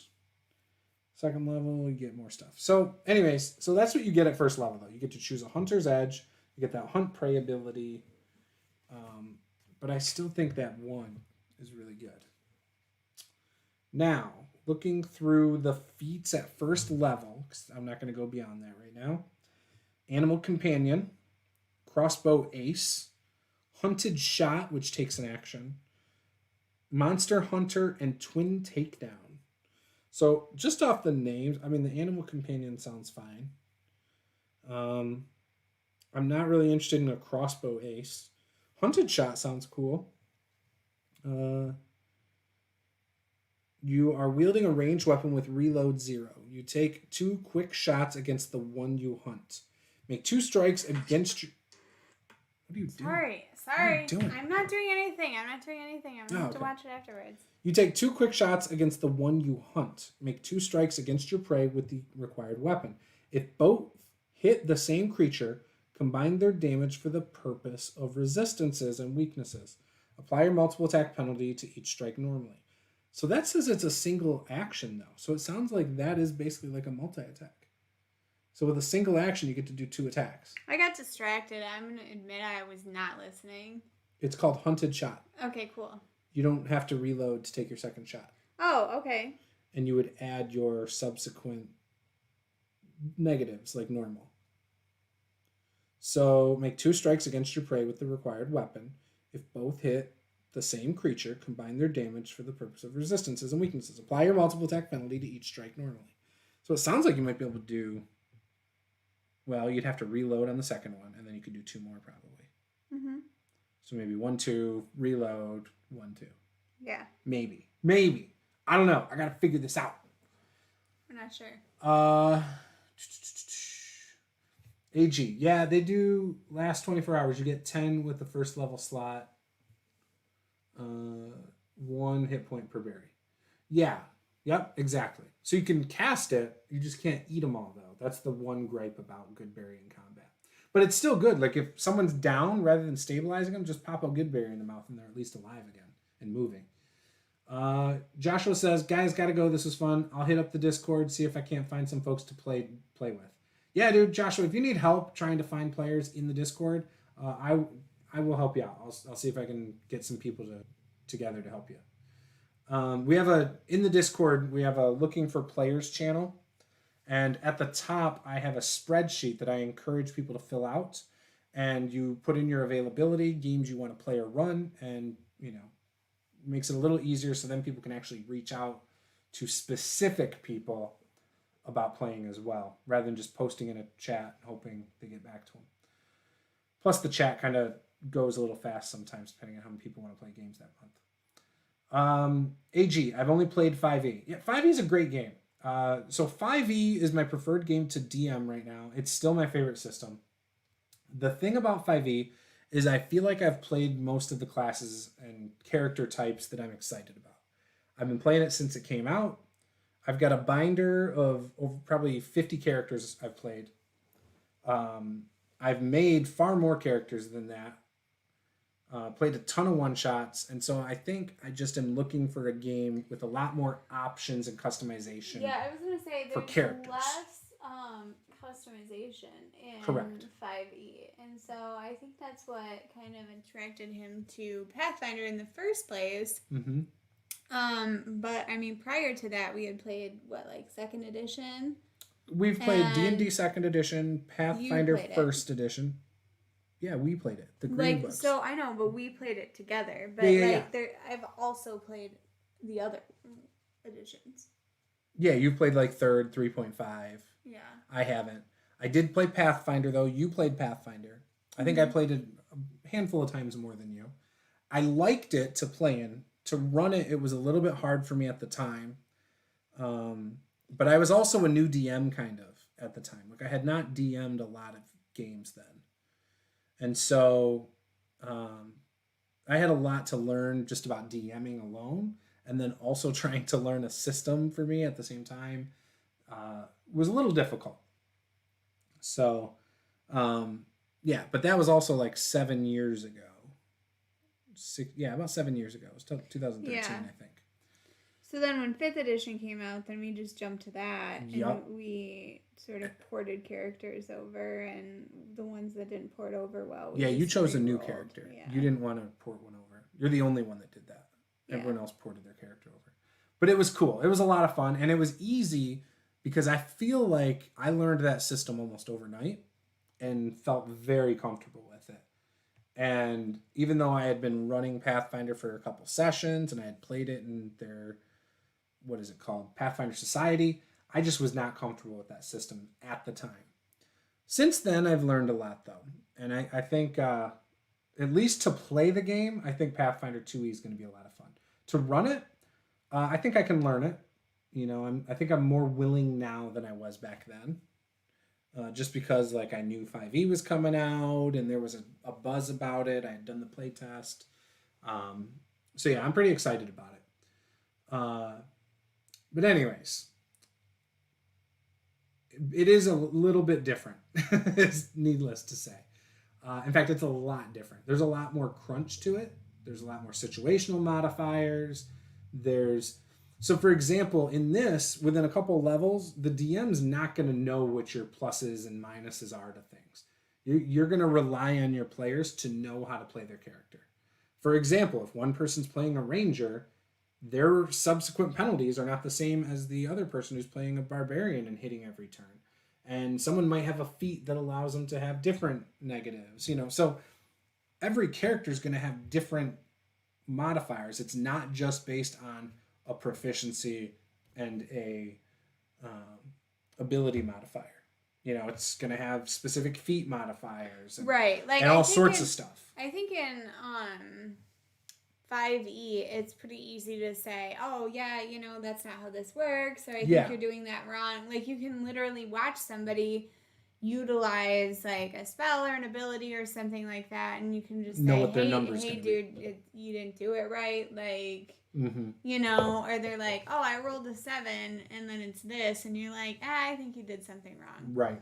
But it allows a lot more variety, too, in builds. So I was talking about this last Friday. I did a stream with my friend Michael, the Dead Aussie Gamer, who his background is Pathfinder 1st Edition. And at the time, I didn't have this book, and the title of my video is, Should I Buy Pathfinder 2nd Edition? And we talked for about almost 2 hours. And about an hour and a half of it is about whether or not I should buy it, what I can expect. And actually, now that I've got the book, I don't even think we went in depth enough. I feel like we barely scratched the surface, and I wish we would have went more in depth. But sounds like an opportunity to do a follow-up. Revisit. I will. I will do I might even do a solo one. I might bring him on. I don't know. But I will say, I love the amount of variety you can get in players, like in their characters.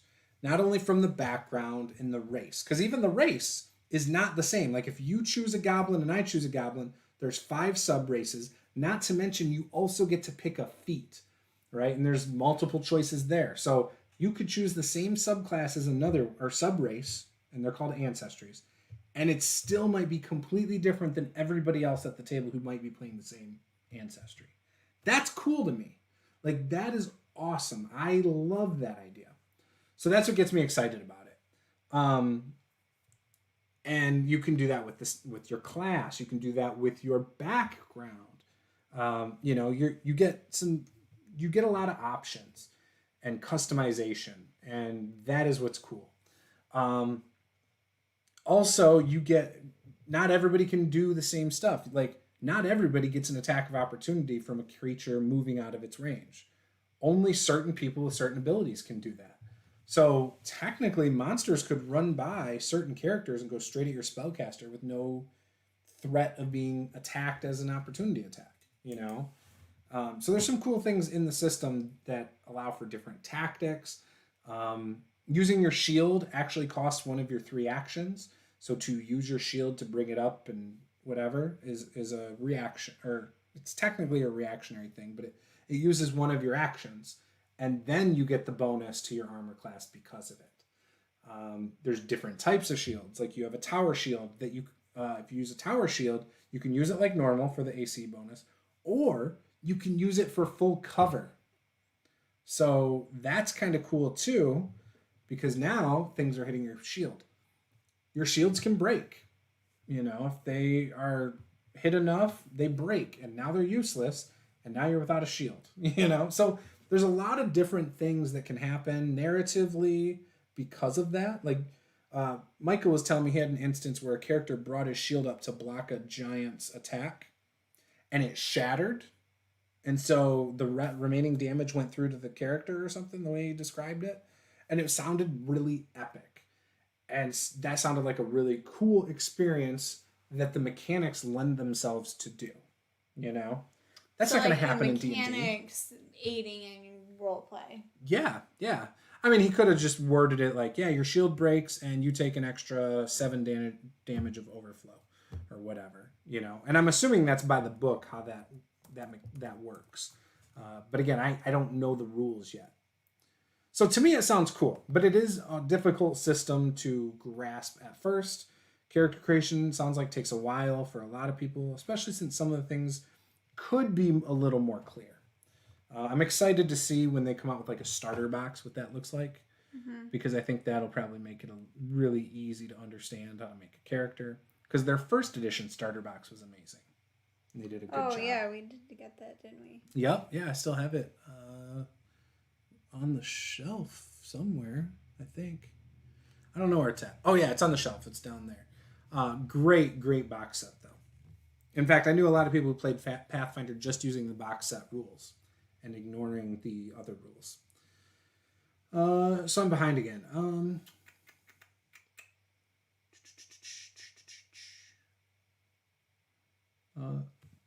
Let's see. I don't always summon elementals, but when I do, they're drinking Dos Equis. If only there were bearded emoji, lol. I second that. We need bearded emojis. I hear that the 2E Forgotten Realms is more economical to buy than the 5E version. Probably. Each edition has different lore, though. It's a different timeline. So they've advanced the timeline in Forgotten Realms with each edition of D&D. Roll stats. Pathfinder, the cap and crunch of RPGs. Yeah, it's not that bad, though. There's worse crunchy systems. Travis B. I got a 2E character. I ported over to 5E. It was a pain. Yeah, I don't know how you did that. Oh, that's tough. Yeah, I don't know how you did that. Because, again, the abilities and everything are just so much different. Even a lot of the spells are missing in 5e that you used to have in other editions. Plus, 5e is so simple that they got rid of some of the things that are more complex. Cameron, some people call it Mathfinder. I sometimes do. But it's basic math. It's addition and subtraction. So it shouldn't be that bad. I mean, so is THAC0, but apparently that's wild. THAC0 is a weird thing that makes no sense. It's foreign. It's aliens. Wild. I remember attempting to get into Pathfinder, but the character sheets look like tax forms. Yeah, I was showing Paula. I don't like the character sheets that much. They're a little tricky, but I think once you've done it a couple times, again, it won't be hard. Again, play a handful of games, and I bet you all this stuff goes away. I feel like it's probably not really that bad, but they just outline and emphasize things so you can read it better, and so that makes it just look really difficult. Rules as written versus rules as intended has been there a long time. Yeah, completely agree, Travis. Cameron, they're amazing tax forms, but they're definitely tax forms. There's a ton of room for cool house rules, though. That's the advantage to having a thick system with big numbers. Yes and no. House rules can definitely change how a lot of things work in a system. And, I'm totally for coming up with house rules for anything, or homebrew classes or races or whatever. I'm cool with all of that. But I'm very big on trying to stay within the parameters of the system as it is. And so I can be critical of, I don't know, second edition, we had a lot of rules layering going on in our games. We still do. Or, well, not anymore. We don't play second edition. But there were a lot of things that we would debate with our GM a while back. Rules lawyers have been there a long time. Yeah, it's just, again, that's a style thing. I think the internet has opened people's eyes to more of those issues. Because think about it. In the past, you're talking about 20 years. That's how long we've really had the internet be something. That's third edition. That's not second edition. Second edition is 80s, 90s, and you didn't have the internet. So your experiences were whoever you could get to play with you in your town or your school. So, if you had a problem with your DM or GM, you didn't play. And then you got out of the hobby probably. Or you found somebody else. Or you found somebody else or whatever. So you didn't have as much complaining about rules lawyers. Typically the rules lawyers were the GMs. That's what I heard too, AG. It seemed like at the time, there were a lot of video gamers coming over at that time. Maybe, video games in the 80s get a lot of their influence from RPGs. Just look at Dragon Warrior. Gotta love when mechanics make flair on the story. Yeah, that's how I feel about this. I feel like there's a lot of cool things that I would improv a lot better thanks to the system. So it might even make me as a player a better role player. So is THAC0, Juce. Roll stats, you said that so long ago, I don't even know what you're talking about. Travis B, yes, you're right. It was simplified. Cameron, yeah, 4E went forward 1,000 years or more. Did they clock that back, or are we still over 1,000 years in future from 3E? So 4E, I've never played it, but I've talked to people who played it a lot. And 4E was just too balanced, it sounds like. It was more a tactical board game. And monsters had a ton of hit points, which made combat boring. And everybody had similar abilities, just named differently. So your wizard could do the same stuff that, say, your fighter could, but just calling it something else is what I heard. However... Yeah, that's the only edition that I have not played. Right. And because actually... Nobody I played with when it came out. Yeah. because I was playing 3.5. When that came out, like, a lot of people didn't switch over. Right, because they had a lot of money invested. They kept playing 3.5, and then eventually people switched over to the 5th when it came out. Yeah, well, the people that did switch to 4th, most of them seemed to switch back real quick.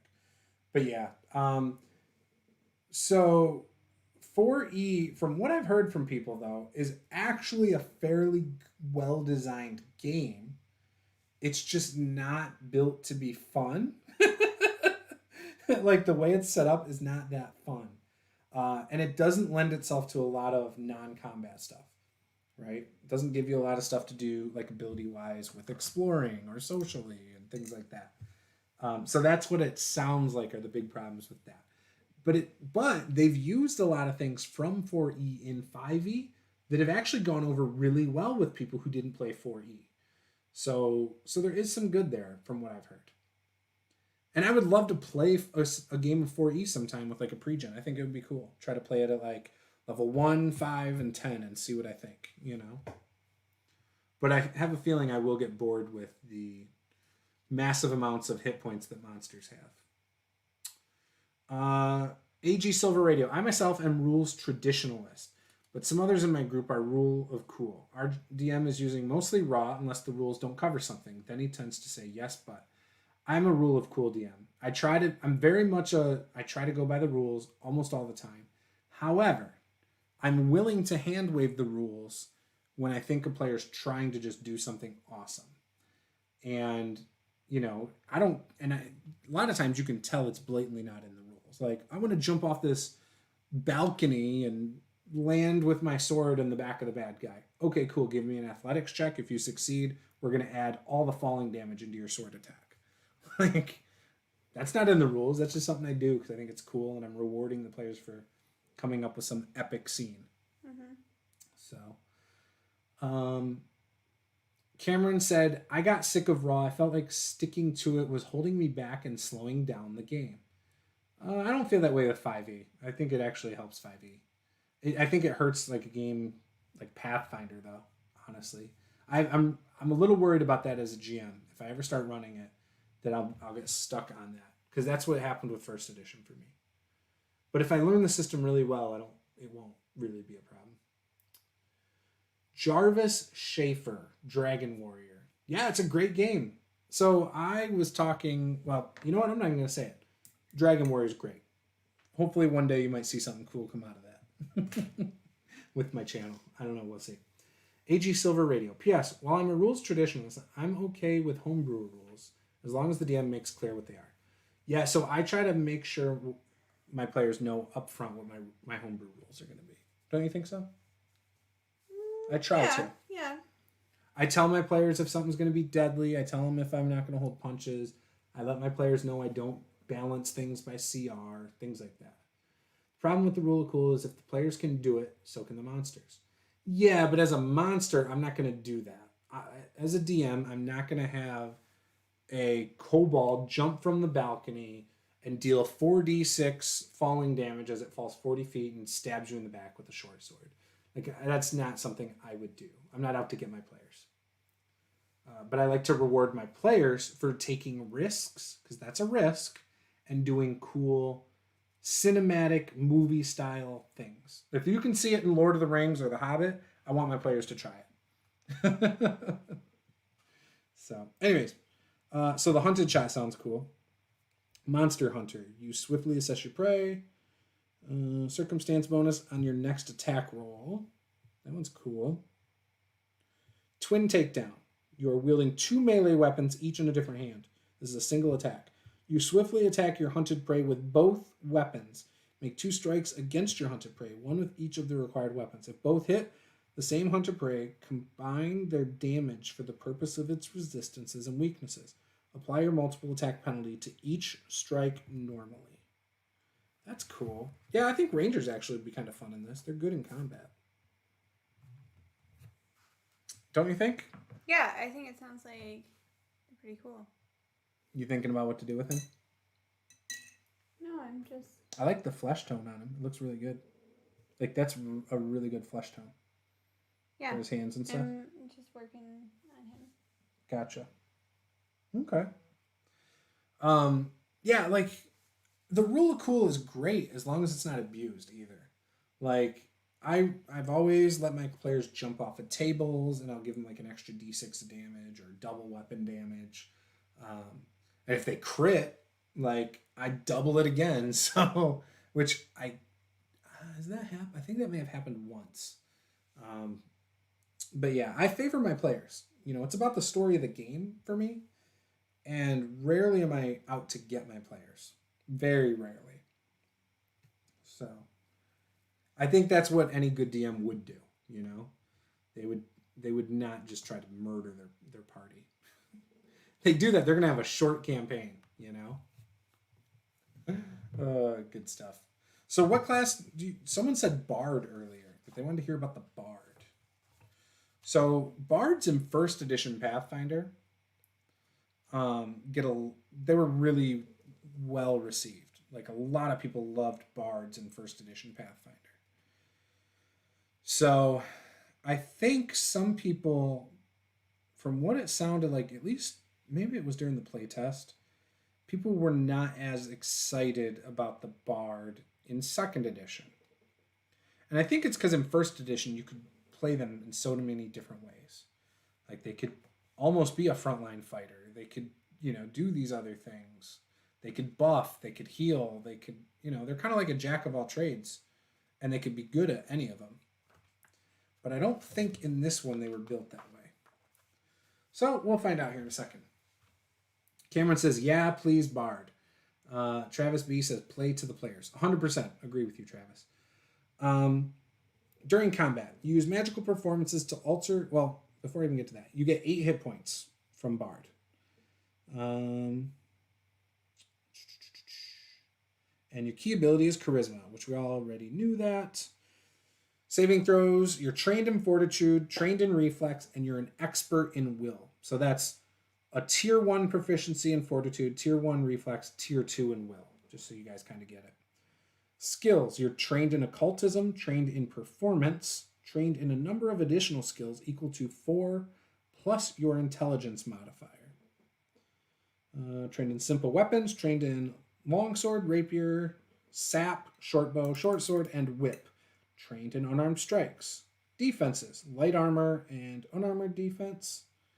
And spells, trained in Occult Spell Attacks, trained in Occult Spell DCs. So during combat, you use magical performances to alter the odds in favor of your allies. You confidently alternate between attacks, healing, and helpful spells as needed. During social encounters, you persuade, prevaricate, I don't even know what word that is. Prevaricate and threaten with ease. While exploring, you're a font of knowledge, folk tales, legends, and lore that provide a deeper context and helpful reconnaissance for the group's adventure. Your spells and performances inspire your allies to greater discovery and success. In downtime, you can earn money and prestige with your performances, gaining a name for yourself and acquiring patrons. Eventually, tales of your talents and triumphs might attract other bards to study your techniques in a bardic college. You might have a passion for your art so strong that you forge a spiritual connection with it. Take point when tact and non-violent solutions are required. Follow your muse, whether it's a mysterious fey creature, a philosophical concept, a psychic force, or a deity of art or music. And with its aid, learn secret lore that few others have. Others probably relish the opportunity to invite you to social events, either as a performer or a guest, but consider you to be something of a curiosity in their social circles. Underestimate you compared to other spellcasters, believing you are a minstrel and overlooking the subtle power of your magic. Respond favorably to your social charm and abilities, but remain suspicious of your beguiling magic. Ooh. So AG Now you're mysterious. Basically. I know, right? Kind of. AG Silver Radio. Maybe I'll change my mind over time, but for now, I like to use raw. At least for player abilities, monsters, NPCs, magic items, etc. Go ahead and tweak and homebrew all you want. So I don't homebrew much. In fact, in my games, we don't use any of my homebrew stuff really. Well, I use critical hits and success fails, critical success and critical fails on skills and everything. That's obviously a homebrew rule. There is no such thing as a crit success or fail on skills. That's something that people tend to house rule. There is no crit fail on attacks. You have in some 5e. That's a house rule. feats that you allow. I do have custom feats that I allow from D&D Beyond. Yeah. Travis B said, I'm glad the DM Lair told me to come here. I already subbed. I really appreciate that, Travis. Yeah, Luke is awesome.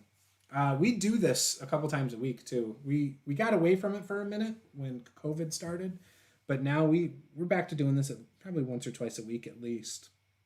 And I might do more solo streams as well. Because sometimes people like seeing you prep and things like that. And I'm gonna do a stream creating my first Pathfinder character this weekend. So I will post in my Discord the same day that I'm going to do it with the time I'm going to do it. So I haven't created custom feats roll stats. I use I search through occasionally on D&D Beyond for custom feats. And if something looks like it's not game breaking and like it can add to the fun, I use it. So for example, one that stands out is Die Hard. And what that is you have advantage on your death saves. And there's something else that you get from that as well. I think once you can expend your hit dice or something to, basically to keep going kind of thing. I've painted minis. Didn't know I like watching it too. That's all Paula. She's the one painting. I'm not. Yeah, I think he's looking good. Yeah, he's gonna look bright. I'm gonna do silver. Good. Okay. On him, and then I'll probably do some blues and stuff too. Yeah. I'll make it darker. Okay. Yeah, so there's that. I've got probably 10 that I use. Another one is on D&D Beyond it's called like alcoholic or something. I don't know. I don't like the name, but what it allows you to do is you can drink healing potions as a bonus action. And so I like that as well. For example, Luke likes doing that as a homebrew rule or house rule. Whereas I think forcing the players to take a feat to use that is better. It encourages people to take feats rather than the ASI. And there's like no good feats anyway. So. Right, so you got to add to the feats to make people take feats. Paul and I disagree about the feats. I actually like I just hate the feats. They're just like... I like them. They're boring. Whatever. I just want something interesting. And there's only like 10. Yeah. I mean, it feels like it. Obviously, there's more than that. But it just feels like there's no good choices. Yeah. So the Bard has a long write-up about spells. It's almost a full page worth. You don't have to read it. I'm not going to. I'm saying it because I'm going to skip it. But I was going to get into their ability. The types. Well, I'll get there. So I think they're called muses. So as a bard, you select one muse at first level. This muse leads you to great things and might be a physical creature, a deity, a philosophy, or a captivating mystery. So Enigma, your muse is a mystery. Okay, whatever. There's a bunch of stuff about that. The Maestro, your muse is a virtuoso, inspiring you to greater heights. If it's a creature, it might be a performance-loving creature, such as a choral angel. Or Lilind Izata. If a deity, it might be Shelyn. As a bard with a maestro muse, you are an inspiration to your allies and confident of your musical and oratorical abilities. You gain the lingering composition feat and add soothe to your spell repertoire. So these are kind of cool. Like the Enigma, it might be a dragon, otherworldly being. If a deity, it might be Aurori or Nethys. So that's the other thing about Pathfinder. It's heavily tied to Golarion. So they refer to their deities from Golarion in the write-ups of the classes and stuff. Which I don't play in Golarion. I'm not well versed in all the religions and deities and stuff. So sometimes these words are just a foreign language to me. But I've seen a lot of them over and over again. Reminds me of the Drunken Master using hard ALC as healing potion. Yeah, like it basically is, but it would be like just a feat that allows you to drink potions as a bonus. So you could take like a bonus action to drink a potion of giant strength, and then you can use your attack and just mess stuff up. Like that's kind of cool. And now you're encouraging a fighter to take the potion feat. Especially if you allow your players to buy potions, that's a huge advantage, and it saves spell slots for your clerics and bards and anyone else who would heal. Roll stats. You went as a normal fighter until 5th or 7th level. 7th level is best for the extra half attack. Then switched over to thief until 5th through 9th level thief. At that point, you switched over to bard proper.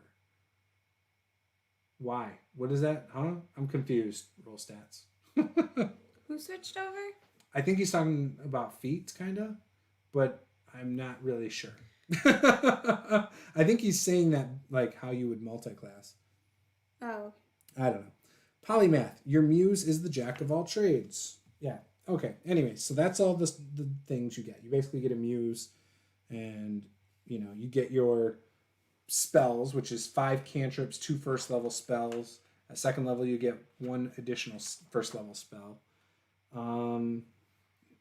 So yeah, all the spell casting stuff. And at every level that you gain a bard feat, you can select one of the following feats. You must satisfy any prerequisites before selecting a feat. So bardic lore, lingering composition, reach spell, so you can extend your spell's range, and versatile performance. So that's what you can get at first level. You can choose between four feats. But again, you get a feat from your background, you get a feat from your race, you get abilities from those things. Like it's pretty awesome. Depending on what ancestry you are, you'll have a D8 plus, or not a D8. You'll have 8 hit points plus your con mod plus whatever your ancestry hit die or hit point amount is. So look at the comment before. The comment before reminds me of the Drunken Master using the ALC as a healing potion. I don't know what you're talking about. Before that, you said, what custom feats have you created? So again, I don't know what you're talking about, dude. Sorry. Cameron says, I can't remember most of the Galarian gods, and we played there for a year. Well, there's a lot. I mean, I've got the book, Inner Sea Gods, which actually is a really cool book. It's funny, I've read half that book, and I don't remember much. But again, that was like 5 years ago, 6 years ago. You look like you're done with your dwarf. You done, or you just in your Disquad DMs? Is that who you're talking to? Is Disquad? You're dumb. Oh, alcohol. As using hard alcohol as a healing potion. Yeah, but that doesn't have anything to do with his multi-classing comment. I'm so confused. It doesn't matter. I'm talking about the bard in 1E, damn it. Oh, yeah. Sorry. Yeah, but your multi-classing barely touches it until the end. I knew a lot of people who liked playing a bard straight in Pathfinder 1E. When they were talking about 2nd edition Pathfinder, there were people who loved the bard. Like, you could play him as like a frontline fighter with like a sword and he'd be effective, or a healer or a party buff. Like, you could do so much with him, and people loved it. From what I've heard, people like the bard class in this. They don't love it as much as before because it doesn't have as much versatility. I don't know. I know nothing about this. I am clueless. I'm judging this based on a few reviews I've watched, a couple podcasts I listened to like over a year ago when the playtest was going on. I'm getting mixed up with the actual release of the game that came out over a year ago and the playtest stuff. So I don't know. I really, really, really don't know. Oh, that's a cool picture with the harpies and then the bard. That's really cool. Harpies, the bard's rivaled enemy. So, anyways. Yeah, bard's cool. I don't know. Let's look at sorcerer. We did this the other time. Oh, okay. Yeah. And the reason I want to look at it is because I know that I have no interest. Now I can get back into this. I have no interest in playing a wizard. None. Zero zilch. There's a chance when another book comes out, they'll have some. So really are we cool gonna look classes at a stuff. sorcerer or we're gonna look at a wizard? No, I'm looking at the sorcerer. I don't care about the wizard. The reason I want to look at the sorcerer is because I don't care about the wizard. Oh, okay. I'll look at the wizard. Don't worry. I'll read it all eventually. But not tonight. The sorcerer... Okay. There's no warlock. Tab out here in a minute. Yep, I know. The warlock is not in this. So if you're curious about that, the warlock was a witch in first edition, and that came in their second player's book. So yeah, I love the warlock in 5e. I think it's really well done. It's probably my favorite of the spellcasters. We'll have to look at rogue next time too. Oh, that would be a good one. Yup, the rogue would be a great one to look at. You had to multi-class to become a bard. See, you're talking about D&D. You're not talking about Pathfinder. That's why. Yeah, I finally realized that. Like. Yeah, I'm talking about Pathfinder 1e. I don't give a crap about first edition D&D, buddy. I should have figured because you love the old school. I forgot. Yeah, no, I was talking about Pathfinder 1e. My bad. You went as a normal fighter until 5th through 7th. Yeah. Yeah, I get that. I remember that. And by remember that, I mean I've heard people talk about it. He doesn't mean remember it as in he's ever experienced it. Yeah, I've never played it. I'm new to discussing these subjects. It's new to me talking to someone that knows as much, if not more than me. I don't know that much. I've just been doing videos for like 8 years. And I look into other games. What were you going to say? Nothing. No, what were you going to say? No, I'm all set. Do you think I know a bunch too? Is that what you're going to say? I mean, like, sometimes. Gotcha. All right. Sorcerers. They get 6+ con mod for hit points. So they're pretty weak. Why are you laughing at me? So you don't think I know much. I'm always the one getting new players to play, not getting in games with people to play. Where do you live, Travis? Like what city and state or what country? Because that might play a part in how many people you can find to play a game as well. If you're in a small remote area that's not near a larger city or not near a college town, that can definitely make it more difficult. Something I've seen too is there's groups that won't play with older individuals and there's groups that won't play with younger individuals. Like I feel like I'm at that sweet spot. California. Oh man, there's tons of people out there. What is the nearest large city to you and how far out? Can you send us your address? No, I don't want your address. He lives in Land one of of Thacos. Hey, there's actually a space between the A and the C, and the C is capital. Yeah, Paula did that. Just, I don't know if I do that. Just for clarification. In her islands, that's how she did it. So sorcerers are pretty weak. They only get a 6+ Sacramento. Health points. Oh, northern. I traveled to Sacramento once and went up to Butte County to the Buttes. That was actually a lot of fun. We went through like all the mountains and stuff. It was gorgeous. I've told Paula I would love to live in Northern California. So the actual place I went to was Chico, California. I don't know if you're familiar with where that is. I think it's like 45 minutes north of Sacramento. I mean, like, I'm willing to move to California. I would move too. Like, well, now that I'm playing with some awesome in-person groups, it might be a little harder for me. Like, I don't know that I make enough money to live in California. Well, you can't live in a large city. You can live in like something north in the sticks. The sticks are gorgeous out there. It's not like the sticks here. Like, that's true. You know, like you got palm trees in Northern California.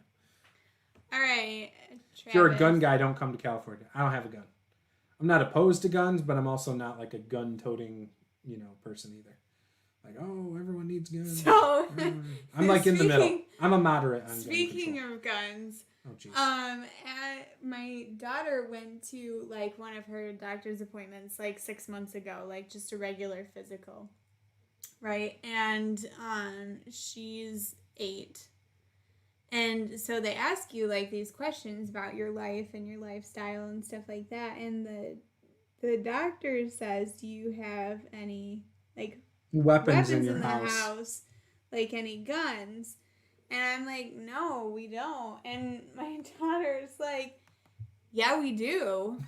Don't lie. And I'm like, what are you talking about? Like, we don't own any guns. And she's like, no, but you have swords. Like, I'm like, oh crap. Like, the doctor is just dying, like, laughing because They're the cheap, like... She's so upset. No, actually, there's a couple of them. They're not sharp. They're ceremonial things. They're They're all back there. One that... Yeah, there's one that's sharp, and there's one that is from Korea. Okay. Well, anyways, they aren't sharp enough to cut you if you just run your finger slightly on the blade. Yeah, they're not like that. But yeah. Anyway, the point is that... Anyway, she ratted us out to the doctor. Yeah, wall hangers. Exactly. She was like so upset that I was intentionally trying to lie to the doctor. Yep. Yeah, I mean, they're cool. I don't know. They were Paula's when I met her. And then she didn't want them, and I was like, oh, yeah, I'll use them. I'll decorate my game space with it, and I've never decorated my game space with them. Yeah, it's fine. Right now, they're sitting behind my couch. Because I don't know where to put them. We haven't mounted anything in my room. There's a lot of pictures I want to mount. Okay, so the Sorcerer, obviously it's based on your bloodline. It's an inherent magical ability, charisma-based. Yeah, during combat, you use spells, blah, blah, blah. Social, charisma, good at interacting with people. Exploring, you detect the magic around you, finding treasures, and warning your adventuring group of magical traps. When the group encounters mysteries or problems related to your bloodline, you try to solve them. In downtime, you craft magic items or scribe scrolls. Your bloodline might drive you to research your ancestry or associate with affiliated people or creatures. You might have a strong independent streak, and whether you embrace or reject your magical heritage, you long to distinguish yourself both as a spellcaster and as an individual. View your lineage with fascination, fear, or something in between. Anything from wholehearted acceptance to vehement rejection. Rely on magic items such as scrolls and wands to supplement your limited selection of spells. Others probably marvel at your ability to create magic from thin air and view your abilities with equal parts admiration and mistrust. They consider you less dedicated than studious wizards, devoted clerics, and other practitioners of magic, since power comes to you naturally. Assume you're as unpredictable as the magic you bring forth, even if your personality proves otherwise. Travis is all like, I've got 7 swords and 3 spears, and Cameron's like, I have a fork on my wall. A giant fork on the wall, and I have a machete on my altar. What do we got? We got like 5. We got 3 Asian ones, some like eagle-looking like dagger thing, You're so and then terrible. like an Asian-inspired hooked blade of some sort. I don't know. I'm going to show them off in a video now sometime. You know what? When I'm creating my character and we do this stream again, I will do it there. I will show you guys the swords on Sunday. So if you want to see those, come back on Sunday. It'll be earlier, so you West Coast Travis, like you might have to wake up a little bit. There's like 3 katanas. It's a short they're not sword, all called katanas. And like the last one's like a wakizashi or something. No. Actually, I don't think the one's big enough. Yeah. Anyway. Show them. I'll watch. Yeah, we'll do. So I will create my barbarian on Sunday, probably at about 1 p.m. in the afternoon. I will do my live stream between 1 and 2. And we'll create my character, and I will show off those swords. Fork has elephants on it, too. Cameron, are you joking? Like, I don't know what's going on here. I wouldn't be surprised if you had a giant fork on the wall and a machete on an altar. I would not be surprised. He's a warlock. So, okay. You get a bloodline, and where are so the spellcasting again is taking up a full page. Let's look at the bloodlines. So bloodlines.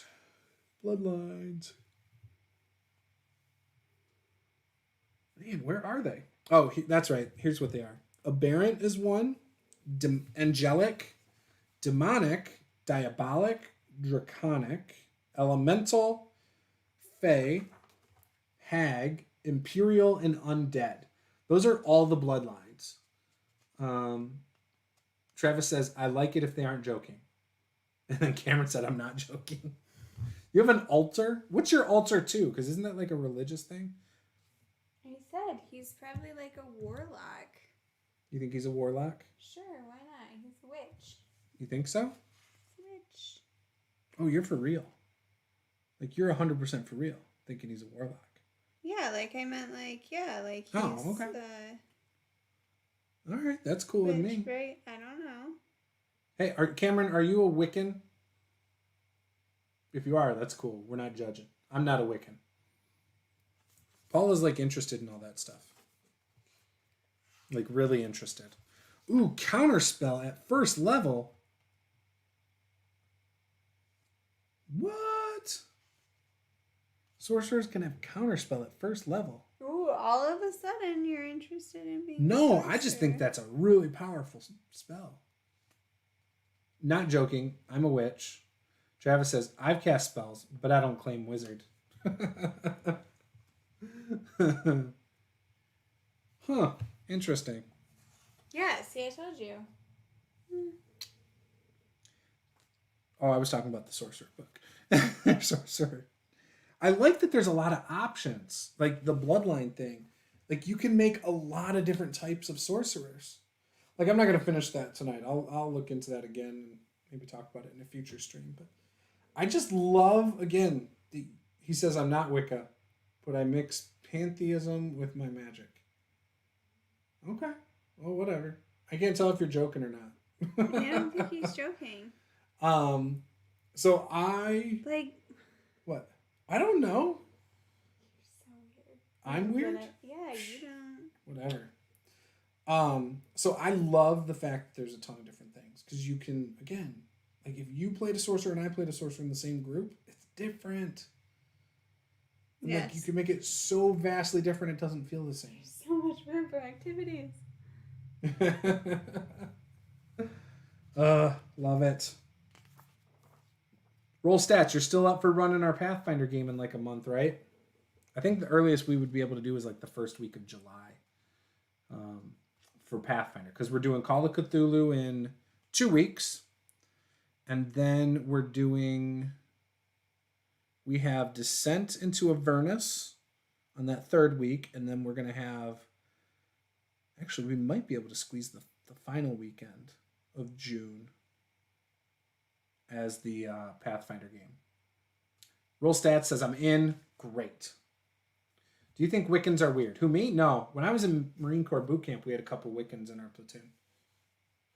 A lot of people don't realize so they have so many different religions on base, and they have to be accommodating for all of them. Like, if you come in there and it's not something that's already there, they have to accommodate you. So we had a couple kids that used to go to Wiccan every Sunday during our church service time. And we actually had some kids who went just to check it out as well. And I say kids because they were all, well, at the time I was only 19, but yeah.